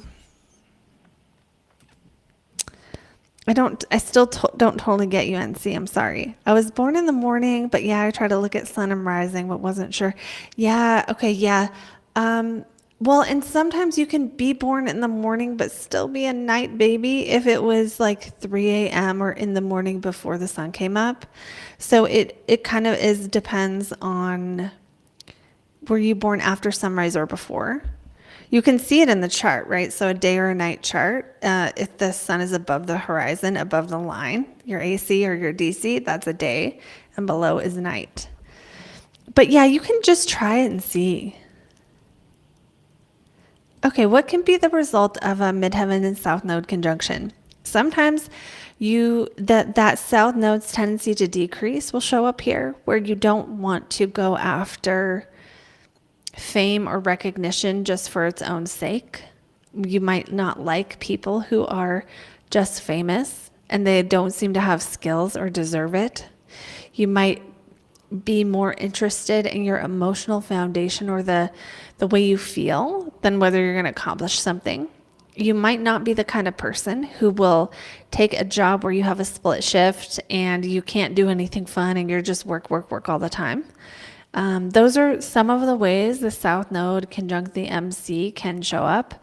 I've also seen it where there's a time in life where you have to give up your career, like you have kids and you have to stop a path that you were on. This really does tend to happen. And this will happen with people with South Node planets. Whatever the planet is, you'll kind of not want to do the thing of that planet because you feel like it's not spiritual, especially the parts of it that feel unspiritual. So South Node conjunct the MC is never, ever, ever going to sell out on their values to become famous or to lead or to get a promotion. They would be more likely to say no if offered a promotion, because sometimes there's a part of us that associates that thing as bad. So people with South Node Mars, they might think, I have this one, they might think anger is bad and not want to express it, or they might think sex is bad. South Node Venus might feel like being too vain is bad and you don't want to do it, etc. Let's see. I really hate conflict, but sometimes it's necessary. Yeah, yep, exactly. Openings says Aries 11th. Aries 11th of what? Oh, you're telling me what it is for that South Node Chiron. Okay, yeah, so look at that 11th house and where are you not joining friends, or where are you not joining groups that you've always wanted to be in? Where is that pain point? And think of if there's anything that happened in February about that. And you can always, I would go back if you haven't watched it. I have a video on the North Node Chiron conjunction that was like mid-February, but you can still watch it to kind of see what it means for you personally, because it's still active. Okay, for anyone just jumping on, what we're doing is questions. We're doing some Q&A, and you can, let me update this. I thought there would be a lot of comments, so I'm like, type question, and there's like 4 people.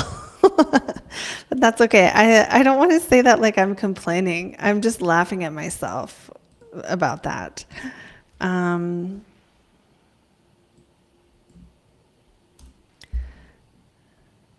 going to fix this here so we can keep going. Okay, so for anyone else who is just jumping on, I also have created this new fun thing where if you're on my email list, you can enter to win a 20-minute reading with me. It's a video reading. So if you want to be entered in that, just get on my email list, and it's pretty easy. There's a link in the description. You can sign up for that. Okay, so let's see our next questions. We have NC, you're going to clarify here.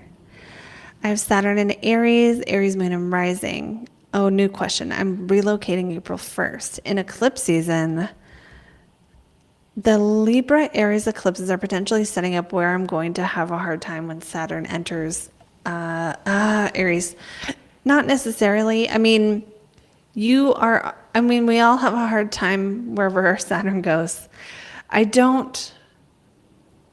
Let me think about this. I had not thought about this. Eclipses bring change. So, if you're making all these changes, then Saturn comes there. That almost feels like it would be natural. Because imagine once you move and you have like an empty house, don't you have to get furniture and stuff? Don't you have to like structure that area of life now that you've changed it completely? So it may not necessarily be that the eclipses are prepping you for a hard time. It could be that the eclipse is clearing some things out that then once Saturn enters Aries will be stabilized. And you can always consider what house that is in your chart, right? So whatever house Saturn's transiting, whatever house you have Aries, once Saturn goes in there, it's only the problems of life that in that sphere of life that haven't been dealt with that hit you. Well, I have to rephrase that. It's often the lessons, sometimes challenges just happen, right? Someone just passes away or you lose a job or something just happens. But the bigger thematic emotional undercurrent in a sign, it's going to bring up the stuff that you haven't dealt with in the house. So depends. Are you on top of that area of life? If you are, it's not going to give you as much of a hard time. Again, there are still kind of faded things where Saturn comes along and something is just going to not work or it's going to just be a challenge. But there's a lot that we can do. If you want to work with Saturn, look at what house Aries is in. And, if you're relocating, when Saturn hits the moon, the sign that your moon's in, it tends to be a time where you're more isolated. You don't have as much nurturing. You're away from your family. You're away from people who would be the ones that would be caring and supportive. So that is actually consistent with what you're saying. Because when we move, sometimes we don't know as many people. So it is more isolating, or it can be. Okay. That being said, I hope that answered you better, NC. Cora, how to deal with Pluto squaring my sun, moon, and Mercury. All I see is face fuchsia, tongue out. Oh, you guys can see it on here. It just writes what the emoji's doing.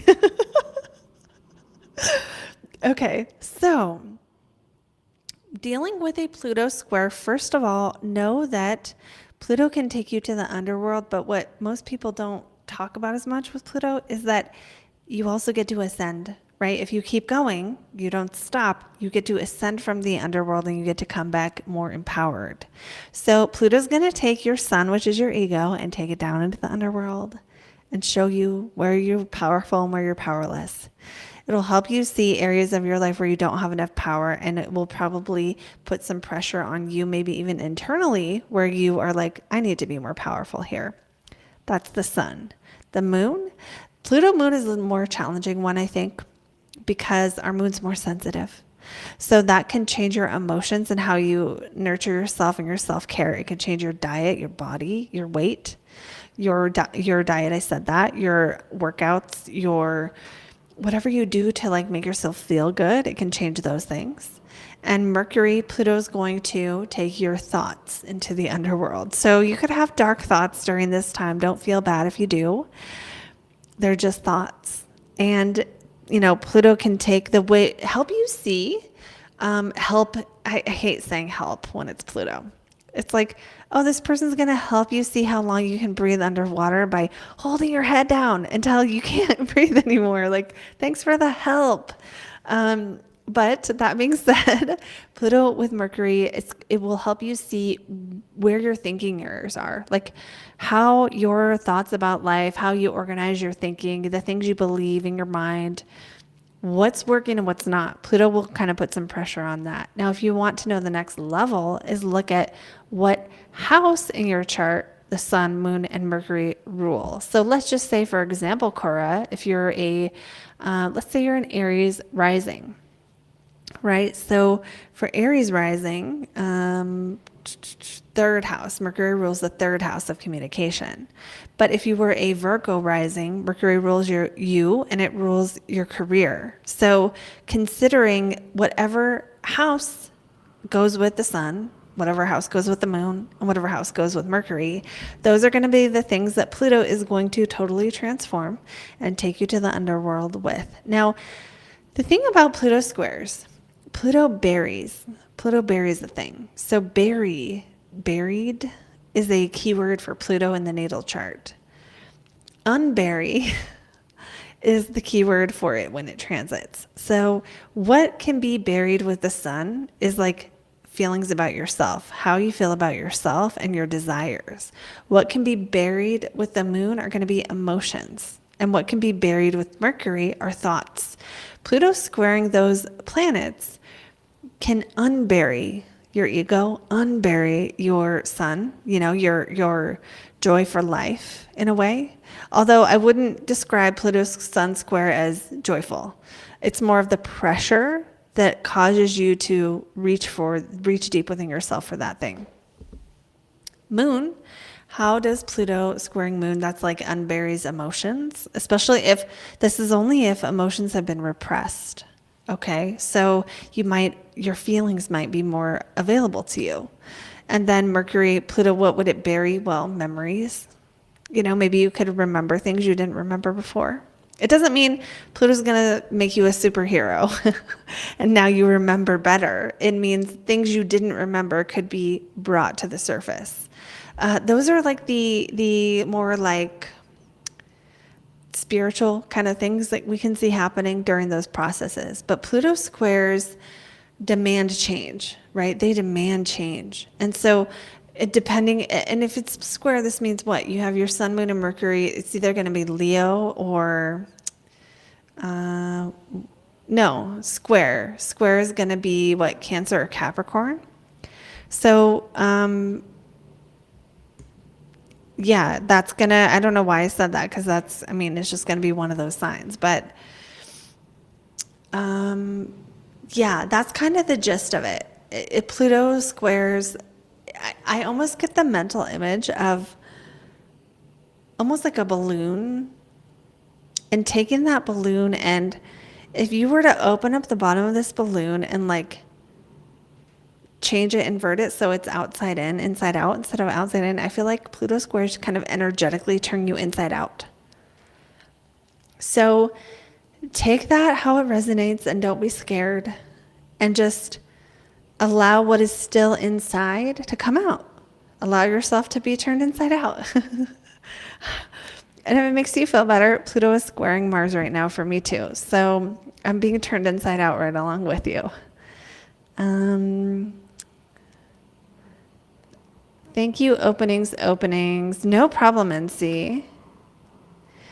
And Carolyn's saying, question, since this is a lunar eclipse, is it going to have more or less impact on our signs, depending on if it's our moon or not? Not so much, because both eclipses, solar and lunar, are going to have the aspect to the sun and the moon every time. The things that what will make a lunar eclipse more prominent for you is if it's aspecting a personal planet by degree. So if it's on your moon, like a few degrees away, yes, right? So like this one's at 5 degrees of Libra. So if your moon is between 0 and 10 degrees of Libra or Aries, or even the squaring to Libra and Aries, which would be Cancer and Capricorn. Oh, I think I said that wrong earlier for someone else. The Pluto square. Yeah, I said that. I got that wrong. Whatever. Anyway, yeah. So if you have personal planets, so if you have your sun, moon, rising, Mercury, Venus, or Mars at those degrees, 0 to 10 of Libra, Capricorn, Aries, or Cancer, that's going to be who it affects the most. And then, of course, Libra, sun, moon, and rising. Nancy says, wow, thanks. You're welcome. Cora says, third house stellium in Virgo and Pluto in the 6th. All right. Josh is asking, what are some themes for having a North Node in Aries in the 2nd house? Yeah, so that means South Node in Libra. South Node in Libra, North Node in Aries. Yeah, sometimes saying no is a traumatic experience for that combo. Sometimes throughout life, it's like people pleasing is a hard thing. That's true for other people too, but with this nodal axis, it can be like that. When it's in the 2nd house, though, it's like my money or your money are going to be huge questions in life. That's like your whole life theme is like my money or your money and all of the things that ensue from that.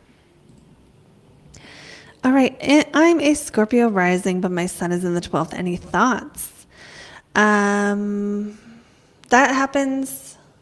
I mean, that happens often. I don't know why it's but my sun is in the 12th. Like, oh no, my sun is in the 12th.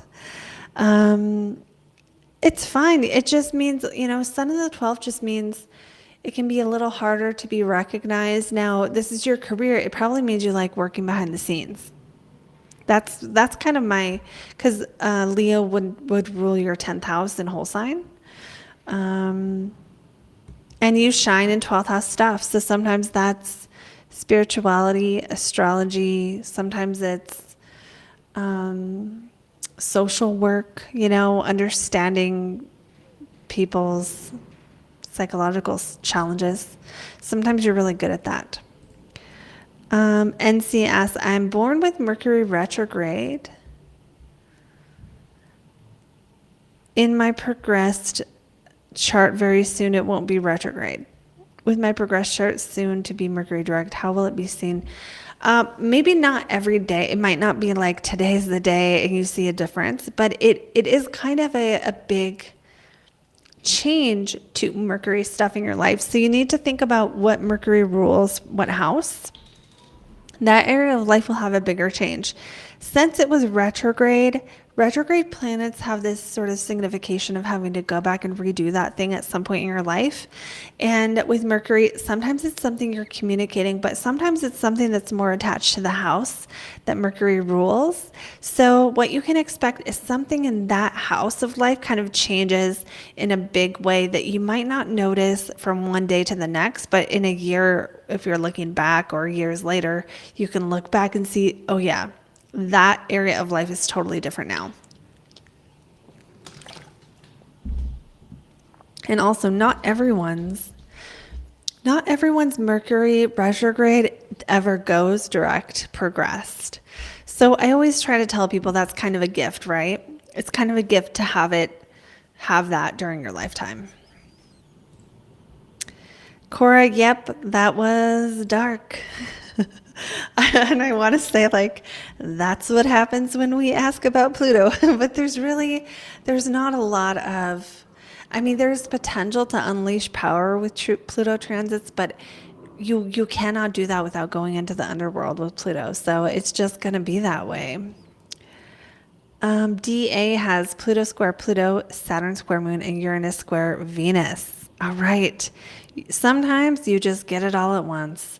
How are you feeling? Oh, okay, well, let's see the next question here. I'm straight up not having a good time. Any tips to deal with these? Saturn square Moon is probably the one I would say is the worst. Pluto square Pluto can be hard if you have personal planets with Pluto. And it's a big change, but it's like Saturn square Moon is ouchy. It's like painful. And what would I say? It might be, the kind of theme of Saturn square Moon is going to be like emotional responsibility. And sometimes that means that you don't have as much support, right? You don't have as much emotional. It's like Saturn is so cold for the moon, right? It's like it dries out the feeling nature of the moon. it doesn't make you cold. It makes your life feel more cold during that time than it normally would. So if you feel isolated, if you feel like, like if you're sad, you're surrounded by people who would just say, suck it up. If you just don't have a lot of kindness surrounding you, that is normal for that transit. I would say for that one especially, just know that it will end. It will end. And Uranus square Venus. Now this one, this could activate something love related. It could change something related to love. And that, again, that since it's going to be in a fixed sign, that's probably not going to be very fun. But I would say for the Uranus square Venus, watch for the feeling like, and just see if this resonates. You can feel like, oh my God, I have to do something right now, and have this like sense of urgency, this feeling that like everything is gonna end if you don't do something right now. I get this every time Uranus is squaring Venus in the transits.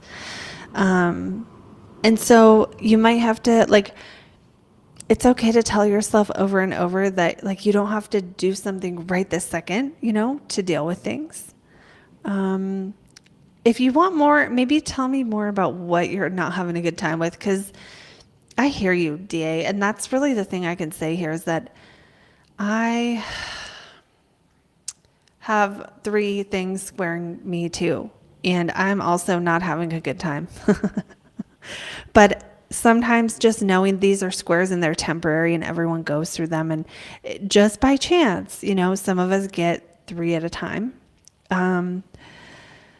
Helps me knowing that, like, especially on the moon, Saturn with the moon, that's the one that is like the hardest, I think, of the ones you're talking about. If you need to, you can also learn how to clear those energies through fasting. I'm not recommending fasting medically. That's up to each person. But for the astrology side of it, you could fast Mondays, 2 Mondays in a row at least for the moon, and Fridays for Venus. Although it's not, when you're working with the planets, it's not cut and dry.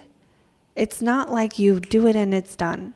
You have to be willing to make a relationship with that planet and to enter the sphere of that planet in order to, really have the full healing that is possible. And, there's some aspects in our charts that we have to kind of just ride out a little bit. But that's my answer for that. Openings is saying a lot of people with fame for whatever reason have sent in the 12th as they are tapping into the collective. Perhaps artists, especially, perhaps. Yes. I do think that 12th house, people with strong 12th houses do have sort of an ability to hear the silent cries of the collective. That is one of the significations that I think is part of that. Okay.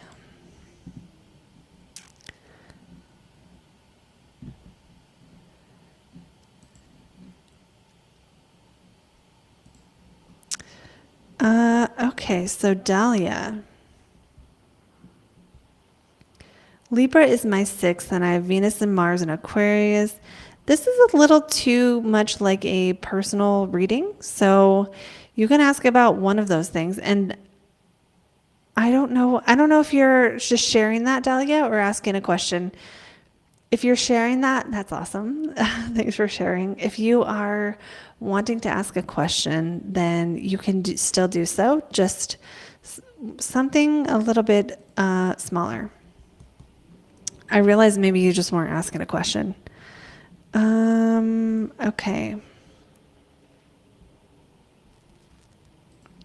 Thoughts on Saturn in the 10th opposite Venus in a natal chart.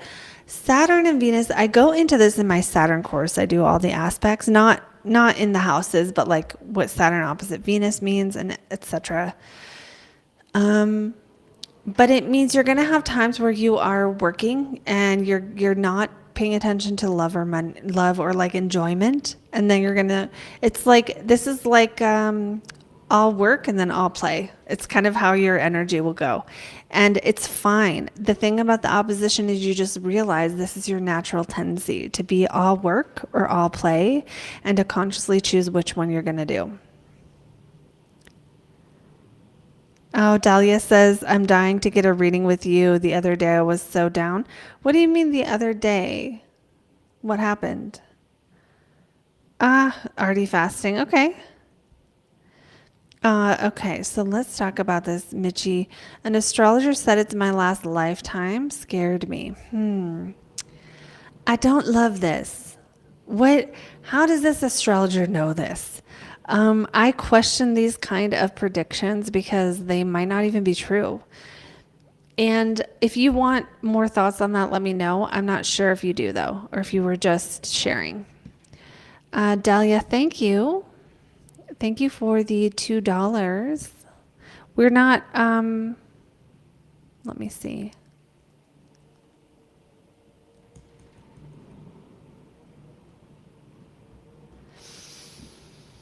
All right, I'm going to put the little thing back up that tells people what we are doing. Also, for those of you just joining, I also have this new really fun thing where you can get you can get a chance to win a reading with me if you sign up to my email list. I have a free guide. I'm actually going to drop this link. I don't know if I dropped it or not. But here it is for anyone who still wants to. Go ahead and sign up and you'll get entered and it'll be fun. Okay. Yeah, I still, Michi, I kind of hate stuff like this. I'll hear people say, an astrologer said, I have South Node in the 7th, so I'm not here to have a relationship. If an astrologer tells you not to participate in any area of life this lifetime, they're probably not good. That is my expert opinion. And I just hate this stuff so much. It really gets me pissed off because I just think there are a lot of people who have a desire to help others who perhaps don't exactly know how to do that. Just because someone has an interest in astrology or even has a psychic gift does not mean they have the ethics to go along with that. And sometimes they just don't know not to tell you someone's going to die or when you're going to die. But yeah, and then where do you go? Did they tell you where you go? Are you getting appointed to some other, sphere? What happens? I don't know, Michi. I don't know what to do about that. Question, themes for having Chiron and Gemini in the 4th house. Let's talk about them separately. Chiron and Gemini is going to have a theme of not wanting to speak up because of the fear of being made wrong. Sometimes they won't share their creations, or, Chiron and Gemini will feel more upset if someone tells them you can't speak, and because you have more experiences in early life where someone told you weren't allowed to say something, or you got in so much trouble for something you said, or something like that. So you sort of develop this sensitivity to when people don't want to hear what you have to say. And sometimes that, the wound can sort of repeat again throughout life. And so working through Chiron and Gemini is like not only being willing to speak, but sometimes it's also being willing to really listen and hear. And sometimes the way to work with Chiron is to drop the importance of that thing. So with Chiron and Gemini, we make it really important that we are understood. Oh, thanks, Dahlia. Thanks for letting me know that. With Chiron and Gemini, it's like we want to be understood so bad that we put pressure on ourselves to speak a certain way. And it could go to the level where it's like, You over explain because you're so used to being misunderstood. And then what happens, it kind of creates a cycle, right? Where it's like, then someone doesn't understand. And then you're like, see, nobody understands me. And then it sort of like feeds into itself a bit. So the ways to break this cycle for this one is be willing to let it be okay if you can't say something. Try to let that be okay. Try to depersonalize it when you're not allowed to speak up or something. Let me see. I don't think my link is broken.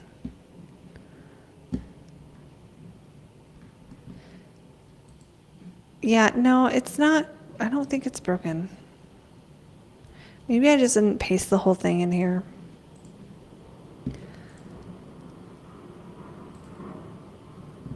No, it's working. So you just click get now and then maybe I might have not enough emails. What's the error code? Dahlia. That could be, it could be a bunch of people already signed up. Actually, let me check that really quick. And we can talk more about Chiron. Let me just check it. It's possible y'all just broke my email. I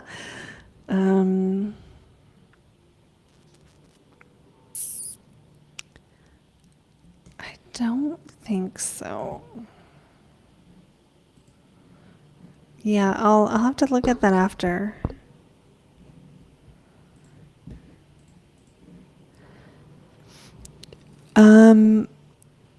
Okay, so going back to Chiron. So ways to work with Chiron and Gemini is depersonalize it when you're not allowed to speak and let it be okay that like that's not necessarily something bad. Also looking at ways that you could communicate better. I have this one. This has really helped me. There's a lot of times in my life where I did not say things I should have told people.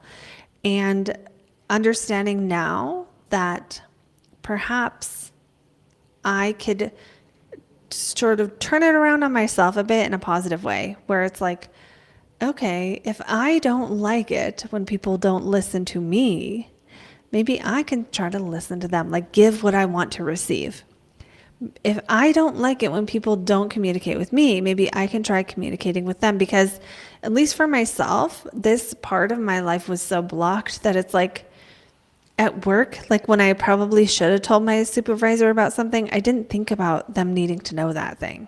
You know what I mean? So I'm not saying you're doing that, Josh, just that these are some of the ways we can work with that placement. When it comes to Chiron in the fourth, this is usually like the scapegoat of the family, someone who feels like they never really belonged in their family of origin. And, Chiron's origin story, basically, of how his mother abandoned him because of what he looked like. Some of these things become true in your family life, especially the family you were born into. And so the way to work with that is kind of to accept it. And I know that makes it sound so easy, but is to accept that your family might never really know you because maybe you're different from them, or, they have a sort of collective culture that you don't subscribe to, There's like this block from them knowing you fully. So it doesn't mean you shouldn't try to connect with your family, but maybe for Chiron in the fourth, part of that healing journey is going to be trying to, again, flip it around, where it's like, okay, if I don't feel like there's a place where I belong or I'm fully, loved unconditionally, maybe I can create that for other people. So that's how you work with Chiron. And sometimes it helps us to see the wound like that, where it's like we become the wounded healer, where maybe we don't ever get that thing the way we wish we had, but we can at least become the person who is making it so we're not doing that to other people. And sometimes, unfortunately, because that's where we have so much pain, we can develop a superpower in how we're helping others. When you have Chiron and Gemini, you can develop the superpower of listening and speaking as well. Same with Sag, listening and speaking. listening to hear the other person, not listening to reply, you know? And also being willing to sometimes walk through those things as well. Sometimes Chiron in the fourth, maybe it's about overcoming the fear of having your own family or your own place where you belong and being willing to kind of create a place where you belong. Maybe that's a club, or maybe it's joining a group of some kind that already exists and like creating a home for your own self. So those are the things. Oh, thanks, Dahlia, for sharing that it went through now. And thank you, Josh, for letting us know that link worked. Okay, so going on now. There's still time for more questions for anyone else joining. We have full moon in Virgo transit. I cried all day and almost night because I was criticizing myself. I usually love Virgo transits, but it was awful. Man, sometimes this happens. I love having astrology to guide me through this stuff. I definitely have certain signs where I kind of know I'm going to be a little more weepy. And actually, that just reminded me, Dahlia, that I have been super emotional like the last couple of days, but I wasn't thinking about that. So I'll have to check. I'll have to check that too. I think it really is a wonderful tool to be able to check the moon when we're not feeling so happy. Cause like, it just helps. I don't know. It just helps. There's something about seeing it on the chart. It just helps. You know, even just like kind of tracking the moon for a couple of months and seeing when you feel your best. I know I feel my best when the moon is in Leo. Now that's my 12th house.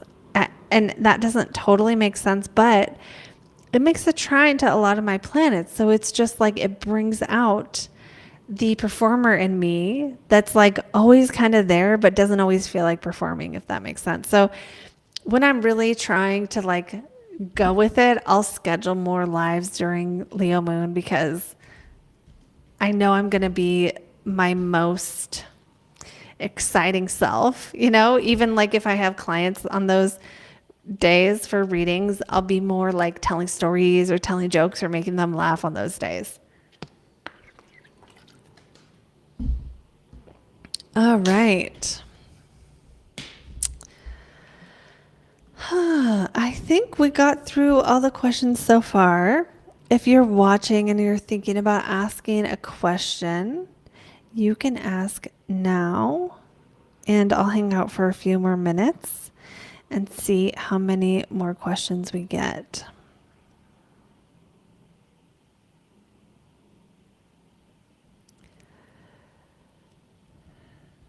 Oh, another announcement I forgot to make is that I now offer readings for people who need financial assistance.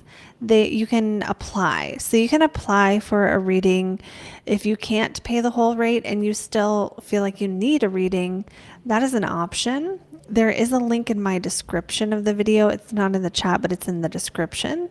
So for anyone who wants to apply, and just know that your application is going to be, you know, it's going to be done in the order they're received, and that could be right away or it could be a long time, just depending on how many amazing people see this video, because I'm telling you, I'm feeling like this eclipse season is going to help my channel out. I really am.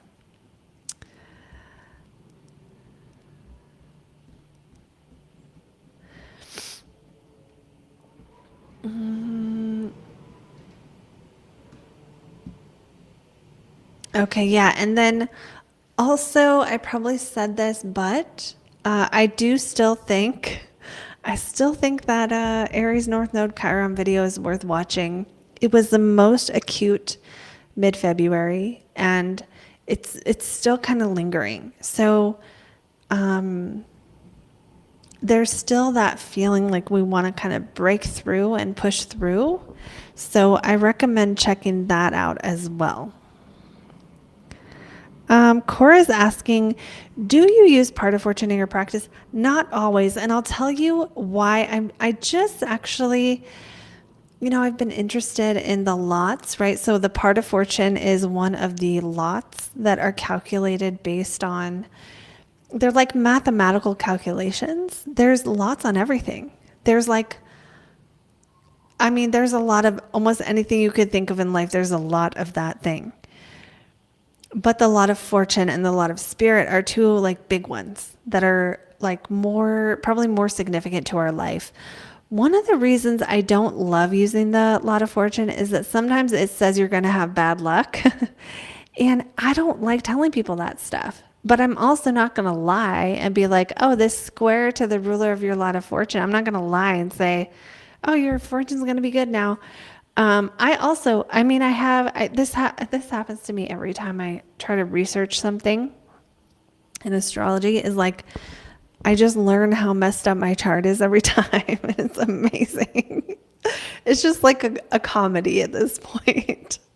But so sometimes I don't like to use it because I don't want to have to tell the client, you are going to have bad luck. This is what it says.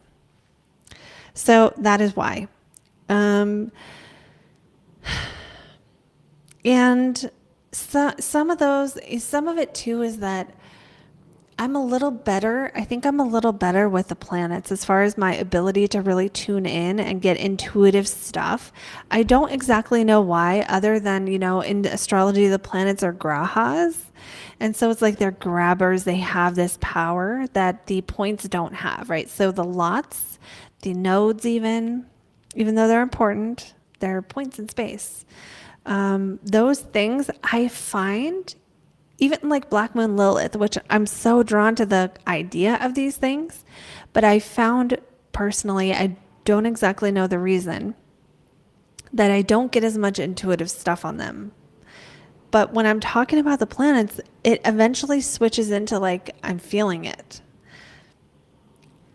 And the only thing I can think of is maybe because they're the points in space. It's like, there's not like a physical thing that my intuition is connecting with. That's my best guess.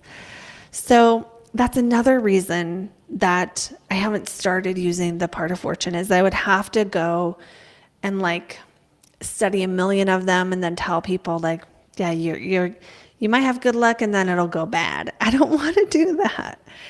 So what I kind of do is with stuff like the lot of fortune, the lot of spirit, is sometimes I'll use them, and I'll especially use them or fixed stars, if I think it means something good. Because if it means something really awful, I don't have a remedy. I don't have any good thing I can tell the person. And unless I have a remedy or a way to work with it or a way to help you, I don't think the thing is, this is why people this is why people don't like traditional astrology, because it'll straight up tell you, you're never getting married. I don't want to do that. Even if I want to help you make your life better. I don't want to tell you you don't have options or you don't have good luck.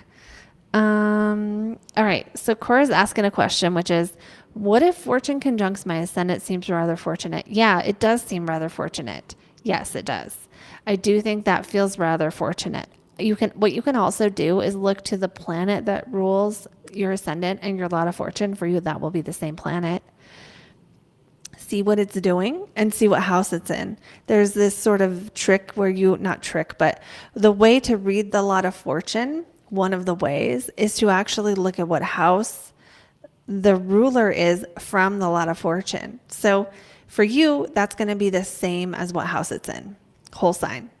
For someone else, they might have to count. So like if your lot of fortune is in the 10th house, what house from it is your ruler of the lot of fortune? That can tell you more about what area of life you're going to have good or bad luck. Okay, Josh says, ooh, I like this question. What's your most memorable moment as an astrologer, giving a reading, receiving one, etc.? Let me think. I think of one. There's a lot of really just wonderful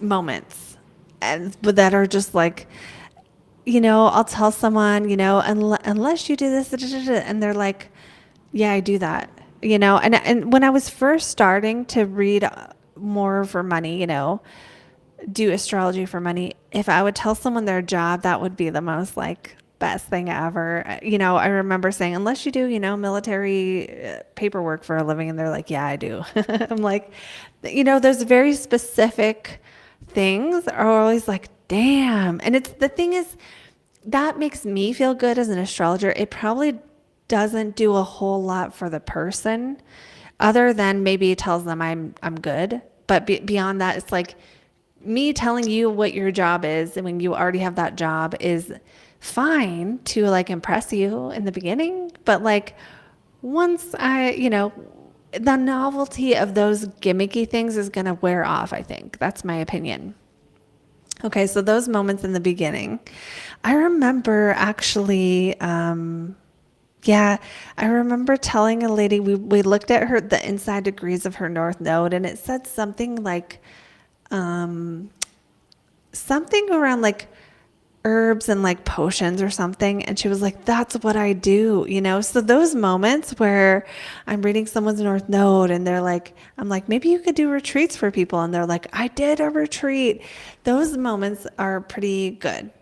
But my favorite moments as an astrologer is like when someone thinks something that's not true about themselves, maybe because they were in a relationship with someone who told them bad things about themselves a lot. And I can see in the chart that is so not true, And sometimes I can just see that thing, or I feel that thing that person really needs to know. Sometimes I'll have clients be just, and as much as my mind loves the moments that I'm like, oh, you might be talking to a lot of people this year and you don't have enough time. And they're like, that's already happening. Those moments where like I'm with the person and we both like, it just feels so good. But I think the deeper thing is like, knowing it's helping someone, knowing that they're going through a Saturn transit that I already went through. And like, I can just tell them all the things not to worry about because I know now. And I remember I did not know astrology during my Saturn return, and it was so much harder, So those are the things that I think at the end of the day matter a lot more than telling someone what their job is. But I do love that. I do love it when clients come back and say, you said I would get a job at this time, and they'll like comment on my social media or on my live, and they'll say like, I did, that's really cool. Let me think about receiving a reading, because when it comes to receiving readings, I've found it is, this happened when I did tarot too. I guess I'm lucky. I feel very fortunate that I think I care a lot about what the person needs to hear, and not giving people more than they can handle, and kind of checking in to see, how it's helping someone. And I can kind of gauge if someone's getting a little deflated by me, going on and on about Saturn. I'm like, okay, let's bring something good into it.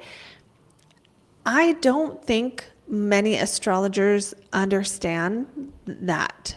And, even with tarot readings, I don't know, I'm going to sound I feel like it sounds bad, but I've had a lot of readings that weren't really good.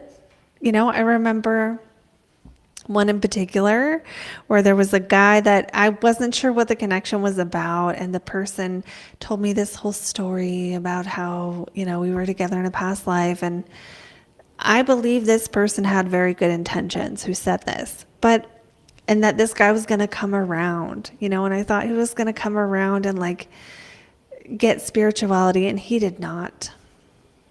He really, really did not. And so that, those kind of moments over and over for me with readings, it makes me feel like I need to be more selective of who I get readings from. Sorry, this is getting all negative. I'm trying to think of some time I received a reading that was like really amazing, really spot on, really helpful.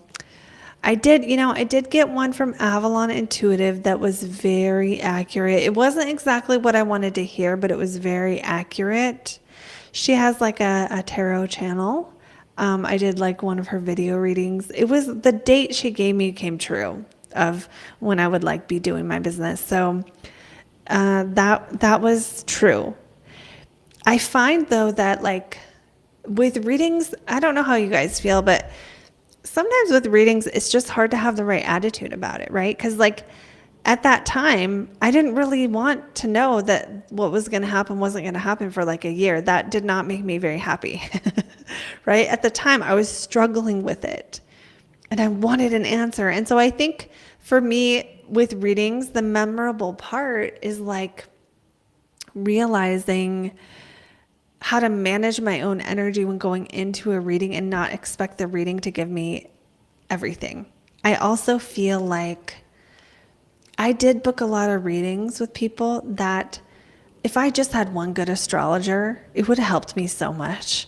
And that's probably why, why I end up doing this. I'm not saying everyone who's ever done a reading for me has been bad. I've had so many people like over the years, like do trades with me when I had no money and like, like just be good people who wanted to help me or give me readings at a discount or for free.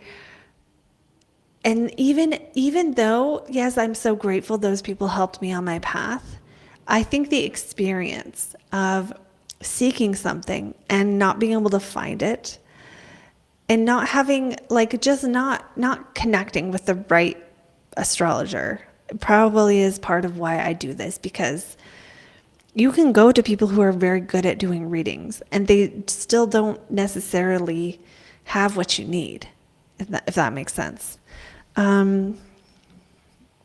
So I just went off and off on that for a long time.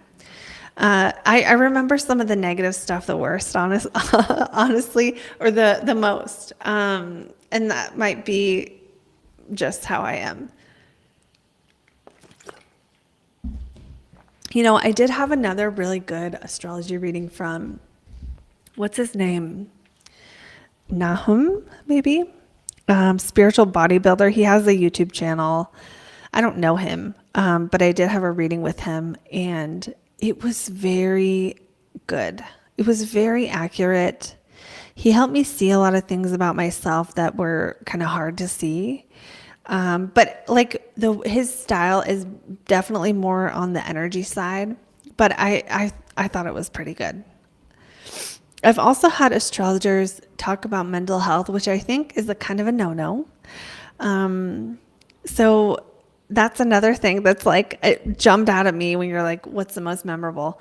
People kind of saying things about mental health and readings where it's like, I've had one astrologer call me bipolar. I had another one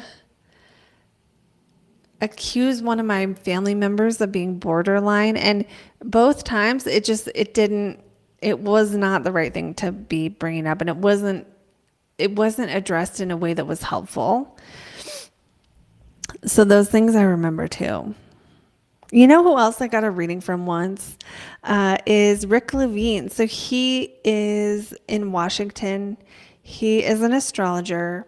He is like a wizard and he is super cool guy. I went to one of his astrology nights and I got picked. My reading got picked. And it was one of the first readings I ever had, but it was fun. It was a fun reading, like it was just fun. And then I think my friend at the time was in Bali and saw him and she had a reading with him before that. And so we both were like talking about it. It was just fun.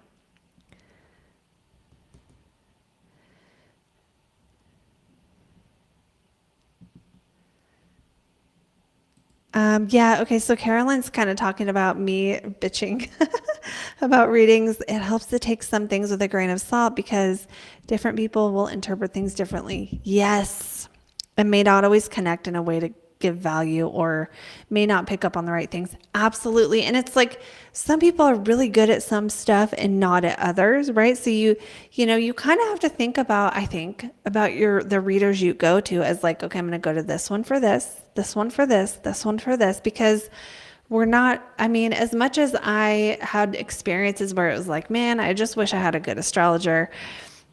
They like, everyone has a specialty. And this is something I think people don't understand with like spiritual work, is that you need to vet your reader. You need to kind of, figure out what their values are enough to know that they're not a horrible person.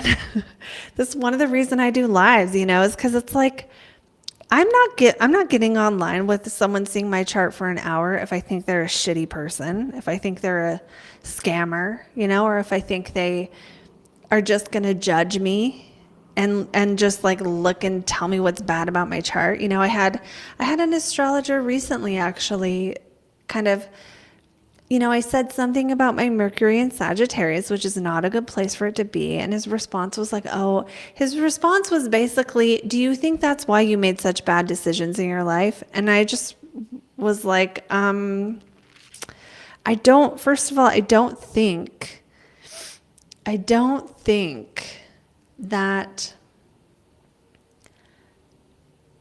planets poorly placed mean that area of life is shit.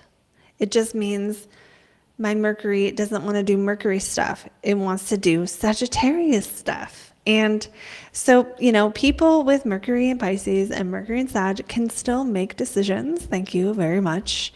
It just may not be understood by other people, right? Or it may be that the Mercury, like my Mercury in Sagittarius, I go off on tangents. You guys have seen this today. A comment will be on and I will just go off on it. This is not as helpful when I am having a conversation about shipping and receiving, or having a conversation that requires just a straight freaking answer. I have to really try hard to just answer the fucking question. And sometimes if I'm editing my videos, I get mad at myself. Because I'm like, girl, stop talking. Because I can see how it's like, I'll be telling a story and I'll interrupt myself telling that story to tell a different story.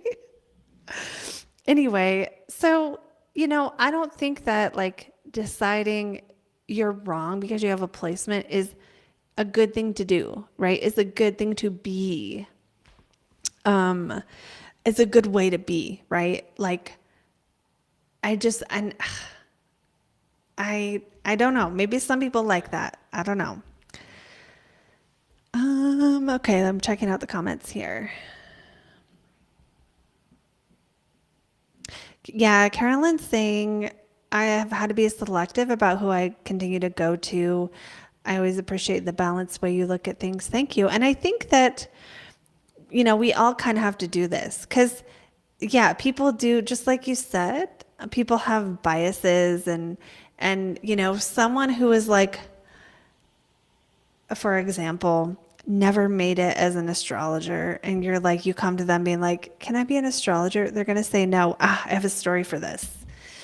And this is what I thought of actually with the earlier question, which I loved, which is, once upon a time I actually went to school for 2 years and I got a 2-year degree in mind, body, transformational psychology. And I was training because I felt, at that time I only read tarot and I felt like I need some more training to be good at helping people and working with people. So I spent a shitload of money on this degree and a lot of time training and learning, coaching and learning, just getting trained in on spiritual arts, right? I learned like energy anatomy. I had a course on like different life coaching courses and spiritual coaching and hypnotherapy courses and all kinds of amazing stuff that I think really, and ethics was one of the things I got the pleasure of learning, thank God. And they offered like life coaching. So I was like, okay, I'm gonna go to this life coach that I get for free with my school. And I remember telling her I wanted to do Reiki full time, and she told me I couldn't do it. her response was like, you need to have something on the side. You can't only do Reiki.